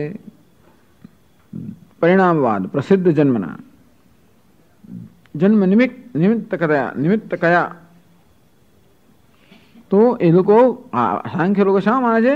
પરિણામ માને છે. જો કે આત્માને કે એ લોકો પરિણામે કહેતા નથી, પણ એ લોકો જગતના કારણને પરિણામે કહે છે. એ લોકો પ્રકૃતિ અથવા તો પ્રધાનને પરિણામે કહે છે. અને તેથી પ્રસિદ્ધ જન્મના ટૂંકમાં એ લોકો જન્મ સ્વીકારે છે. સાંખ્ય લોકો વાસ્તવિક પરિણામ એટલે કે કાર્યકારણ ભાવ સ્વીકારે. આપણે આગળ ચર્ચા કરી ગયા. તો કારણ કે જન્મ નામની ઘટનાને એ લોકો સ્વીકારે છે. ભ્રાંત્ય એવા આત્મા જાય તે, અને તેથી આત્મા જન્મે છે એ પ્રકારની ભ્રાંતિ એ લોકો ધરાવતા હોય છે. જન્મનશ્ચ વિભ્રમત્વે તન્નિષેધસ્ય અજત્વસ્યાપી તથાત્મ યુક્તમ ઇત્યર્થ. આમ આત્મા જન્મે છે શું છે? વિભ્રમ. વિભ્રમ એટલે કે એ મોટો વિશેષ ભ્રમ છે. એટલે અજય જયારે આપણે કહીએ કે આત્મા અજન્મા છે ત્યારે શું થાય? માત્ર એ ભ્રમની નિવૃત્તિ થાય છે. જન્મનશ્ચ વિભ્રમત્વે એટલે જન્મ એ પણ ભ્રમ છે. તદ નિષેધસ્ય અજત્વસ્યાપી તથાત્વમ મંદિરથી અજય શબ્દ શું કરે છે? જન્મનો નિષેધ કરે છે. પછી નિષેધ પણ એ જ કક્ષાનો છે જે કક્ષાનો જન્મ છે. તો જન્મ કઈ કક્ષાનો છે? ભ્રમની કક્ષાનો છે. અને તેથી અજય જયારે કહેવામાં આવે છે એ શબ્દ અને એ શબ્દ ઉત્પન્ન ખ્યાલમાં કઈ કક્ષાનો છે? એ જ કક્ષાનો છે. જો અજન્મા એવો શબ્દ મનમાં કોઈ ખ્યાલ ઉત્પન્ન કરે, સમજવું કે એ કલ્પિત સંવૃત્તિ જ છે. આ શબ્દો જો ખ્યાલ ઉત્પન્ન કરે, વાસ્તવમાં જન્મ નામનો ખ્યાલ છે એ ખ્યાલનો નિષેધ કરવા માટે અજન્મા એવો શબ્દ વાપરવામાં આવે છે. પણ જયારે અજન્મા એ શબ્દના પ્રયોગથી જો મનમાં કોઈ ખ્યાલ ઉત્પન્ન થાય તો સમજવું કે એ પણ શું છે? એ કલ્પિત સંવૃત્તિ, અર્થાત એ ખ્યાલ પણ એ અવિદ્યાના ક્ષેત્રમાં જ છે. જે એટલે શાસ્ત્ર શું કરે છે? આત્મા વિશેના જે ભ્રમ છે, આત્મા જે ધર્મ નથી, જે ધર્મનો આત્મા પર અધ્યારોપ કરવામાં આવ્યો છે, અનાત્માના ધર્મનો આત્મા પર અધ્યારોપ જે કરવામાં આવ્યો છે એ માત્ર અધ્યારોપનો નિષેધ કરવો એ જ માત્ર શાસ્ત્રનું કાર્ય છે. યતત અદ્રેશ્યમ અગ્રાહ્યમ અગોત્રમ અવર્ણમ અચક્ષુશ્રોત્રમ તદ પાણીપાદમ. આમ અજહ અથવા તો શું કહે છે? અપ્રાણ અમનાહ. આ રીતે દિવ્યો હિ અમૂર્ત પુરુષ અમૂર્ત અપ્રાણ અમનાહ. કારણ કે મૂર્ત અર્થાત એને કોઈક રૂપ કે આકારમાં માની લેવામાં આવે છે માટે કહે છે અમૂર્ત. એને પ્રાણ વાળો માનવામાં આવે છે માટે કહે છે અપ્રાણ. મન વાળો માનવામાં આવે છે માટે કહે છે અમનાહ. અને આ બધા શબ્દો શું કરે છે? નિષેધ જ કરે છે. અને જે શબ્દો નિષેધ ન કરતા હોય એમ જણાય, સત્યમ જ્ઞાનમ અનંતમ, એ બધા છેવડે તો નિષેધ જ કરતા હોય છે. સત્ય શબ્દ પણ શું કરે છે? સત્ય એટલે જ્યાં અસત્ય નથી એનું નામ સત્ય. સત્ય કોઈ આપણા જ્ઞાનનો વિષય બની ના શકે. અસત્યને આપણે જાણીએ છીએ અને જ્યાં અસત્ય નથી એનું નામ સત્ય. સત્ય એટલે નિર્વિકાર. નિર્વિકાર ક્યારે આપણા જ્ઞાનનો વિષય છે જ નહીં. જે ક્યાં આપણા જ્ઞાનનો વિષય છે એ વસ્તુ શું કહે છે? વિકારી છે. તો આ વસ્તુ જ્યાં નથી એનું નામ સત્ય. જ્ઞાન એટલે શું? જ્યાં જડતા નથી એનું નામ જ્ઞાન. અનંત એટલે શું? જ્યાં અંત નથી, અર્થાત જ્યાં કોઈ પ્રકારની મર્યાદા નથી એનું નામ અનંત. આ મર્યાદા આપણા જ્ઞાનનો વિષય છે અથવા આત્માને મર્યાદિત માનવામાં આવતો હોય કે અનંત છે. અને તેથી અંતમાં તો જે કોઈ શબ્દ આત્મા કે બ્રહ્મ માટે વપરાતો હોય એ બધા જ શબ્દો કોઈને કોઈ પ્રકારના ભ્રમનો નિષેધ કરવા માટેના જ છે. અને એટલા જ માટે હંમેશા સ્વામીજી બહુ જ ભારપૂર્વક કહેતા હોય છે કે શબ્દોનો જે પ્રયોગ થાય એ બહુ જ ધ્યાન રાખીને થવો જોઈએ. વક્તાએ આચાર્યએ શબ્દના પ્રયોગમાં ખૂબ જ એક સાવધાન રહેવું જોઈએ. જો જ્યાં વગર જરૂરિયાતનો શબ્દ વપરાય, એકને બદલે બે શબ્દ વપરાય, એવું થાય તો એ શબ્દો પોતાનું કાર્ય કરવાના બદલે નવો ખ્યાલ ઉત્પન્ન કરે. ઇટર્નિટી પેલા બધા કાવ્યો ગાતા હોય છે. શું છે કે 24 ઇટી છે બધી, કઈ ખબર યાદ નથી આવતું પણ હવે પેલું કઈ ઇટર્નિટી ને કઈ છે 18. અચ્છા 18 એટલે ઇમોર્ટાલિટી, ઇટર્નિટી વગેરે વગેરે આવું. એટલે શું છે આ શબ્દો આમ આપણને એમ કે બસ આપણે આવડી ગયું બધું એવું થાય. પણ આમાં ઇમોર્ટાલિટી, ઇટર્નિટી અને વગેરે વગેરે અવસ્થામાં એ નવા નવા ખ્યાલ આ બધા શબ્દો આમ એમને વાપરવામાં આવે. આમ માત્ર આમ શબ્દો આમ બસ હવે ફેંકવામાં આવે હવાની અંદર, તો શબ્દો વળી પોતાના નવા ખ્યાલ ઉત્પન્ન કરે. અને એટલા માટે અનફોલ્ડમેન્ટ એ શબ્દનું યોગ્ય રીતે પ્રતિપાદન થવું જોઈએ. માત્ર શબ્દનો પ્રયોગ ન થવો જોઈએ, પરંતુ દરેક શબ્દનું યોગ્ય રીતે પ્રતિપાદન થવું જોઈએ. નહીંતર એ શબ્દ કદાચ બીજા ખ્યાલને દૂર કરશે પણ નવો ખ્યાલ ઉત્પન્ન કરશે. એવું ના થવું જોઈએ. એટલે અજ એમ કહેવાથી જો મનમાં કોઈ ખ્યાલ ઉત્પન્ન થતો હોય, સમજવું કે એ પણ અવિદ્યાના ક્ષેત્રમાં જ છે. અજત્વસ્યાપી તથાત્વમ યુક્તમ. અજત્વ એ પણ એ ભ્રમના ક્ષેત્રનું જ છે. એટલે ભ્રમની નિવૃત્તિ એ સમાન સત્તાક છે ભ્રમની. કારણ કે આ વીજળી જે છે એ સીધે સીધો અંધકાર દૂર ના કરે, એ અંધકારની સમાન સત્તાક બને. અર્થાત આ બલ્બ દ્વારા પ્રકાશ રૂપતા ધારણ કરે તો અંધકારની સમાન સત્તાક થઈ તો જ અંધકારને દૂર કરે. બ્રહ્મ તો કિસી કા વિરોધ નહીં કરતા है. એટલે બ્રહ્મ આત્મા બ્રહ્મ હોવા છતાંય પણ કશાનો વિરોધ નથી કરતો, અજ્ઞાનનો વિરોધ નથી કરતો. બ્રહ્મ જ્ઞાન સ્વરૂપ છે, પણ કેવું જ્ઞાન સ્વરૂપ છે? અજ્ઞાનનો વિરોધ એવું જ્ઞાન સ્વરૂપ નથી. એટલા જ માટે એ બ્રહ્મ પણ જ્યારે વૃત્યારૂઢ બને, જ્ઞાન વૃત્તિને આરૂઢ બને, જેમ વીજળી પેલા ટંગસ્ટન ફિલામેન્ટમાં આરૂઢ થાય ત્યારે જ એ પ્રકાશ રૂપ બનીને અંધકાર નિવૃત્ત કરી શકે, તેમ બ્રહ્મ પણ જ્ઞાન વૃત્તિમાં આરૂઢ થાય ત્યારે જ એ અજ્ઞાનનો નિવૃત્ત કરી શકે. અને એટલા માટે આ બધા શબ્દોની આવશ્યકતા છે. પણ એ શબ્દો વળી પાછો કોઈ બીજો ખ્યાલ જન્મ આવે તો એ પણ કેવો છે? ખ્યાલ જ છે. હવે ભાષ્યકાર સમજાવે છે. નનુ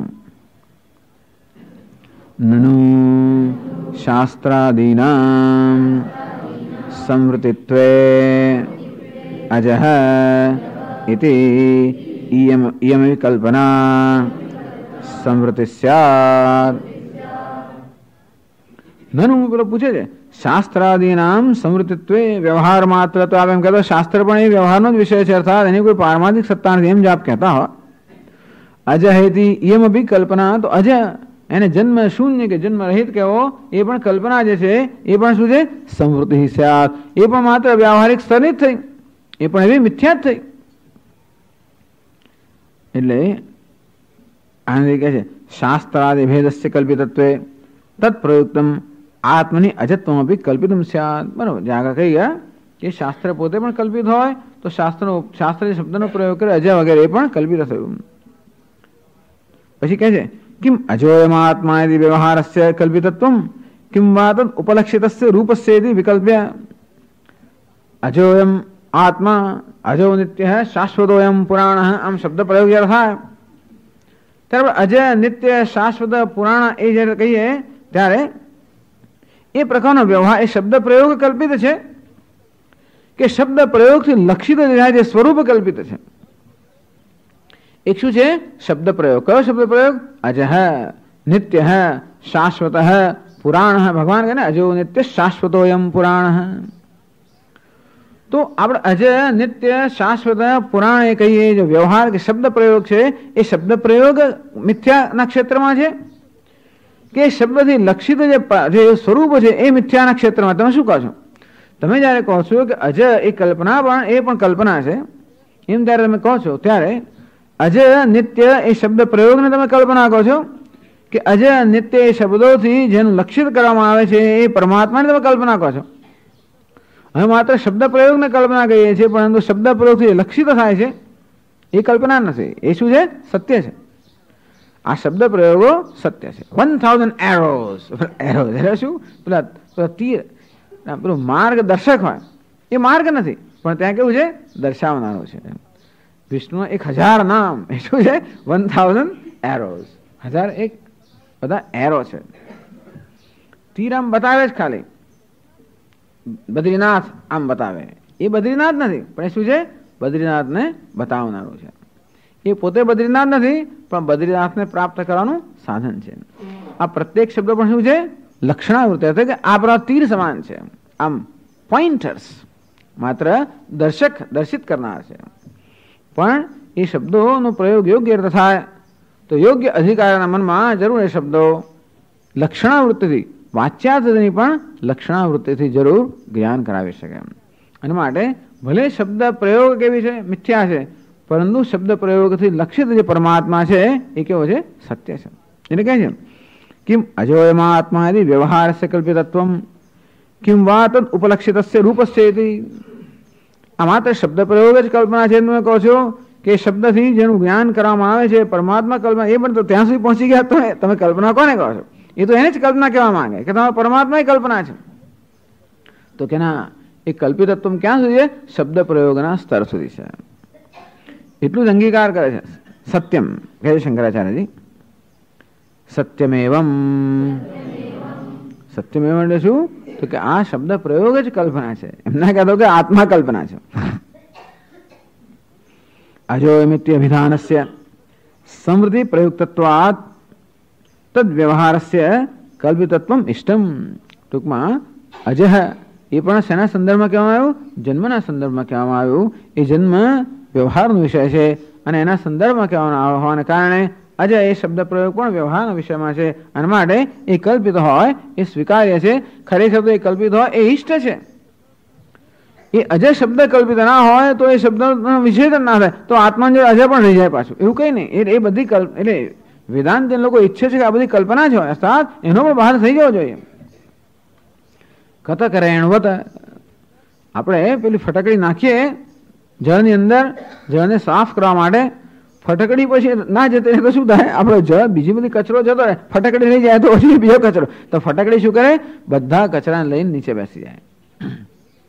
તેમ જે જ્ઞાન વૃત્તિ જન્મે, જ્ઞાન વૃત્તિ રહી જાય તો આખો દાડો અહમ બ્રહ્માસ્મિ અહમ બ્રહ્મા એવું થયા કરે, એવું નથી.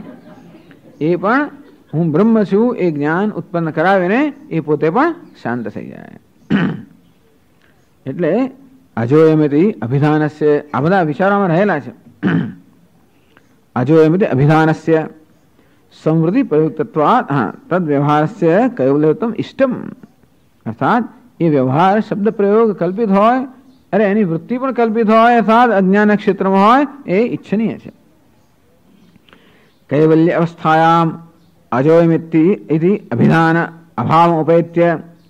તેથી ખરેખર તો કૈવલ્ય અવસ્થાયામ એટલે કે જ્ઞાન નિષ્ઠાની અવસ્થાની અંદર આત્મા અજય છે એ પ્રકારના વ્યવહારનો પણ અભાવ છે. અંતેથી કહે છે આગળ પરમાર્થે ઉપેત્ય વ્યાવર્ત્યમ દર્શયતિ. ટૂંકમાં એમ કરવાથી કે અજત્વે સમૃદ્ધિ પ્રયુક્તત્વ કથનસ્ય વ્યાવર્ત્યમ.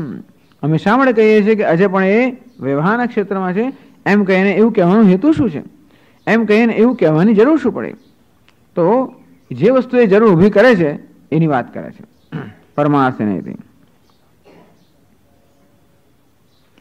શાસ્ત્રાદિકલ્પિત સંવૃત્યા એવ અજહ ઇતિ ઉચ્યતે પરમાર્થેન. હમણાં જરૂર છે ના આપી અજહ સોફા. શાસ્ત્રાદિ કલ્પિત સંવૃત્યા એવ. આગળ એમ આ શાસ્ત્રાદિ કલ્પિત થયેલા વ્યવહારથી જેને અજય કહેવામાં આવે છે.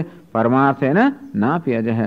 પારમાર્થિક દ્રષ્ટિએ અજય એ પ્રકારનો વ્યવહાર પણ આત્મામાં નથી. યત્ર વર્ણાન વર્તનતે.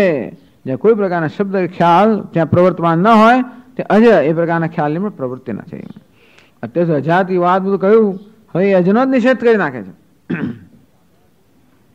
શું છે પેલું જે લાકડાથી ચિતામાં બધું કરવામાં આવતું હોય છેડે એને પણ આત્મની અજત્વ વ્યવહારસ્ય કલ્પિતત્વે દ્વિતીયાદ વ્યાખ્યાન હેતુ યસ્માદ. તો આત્મામાં અજત્વ વ્યવહાર કેમ કરવામાં આવે છે?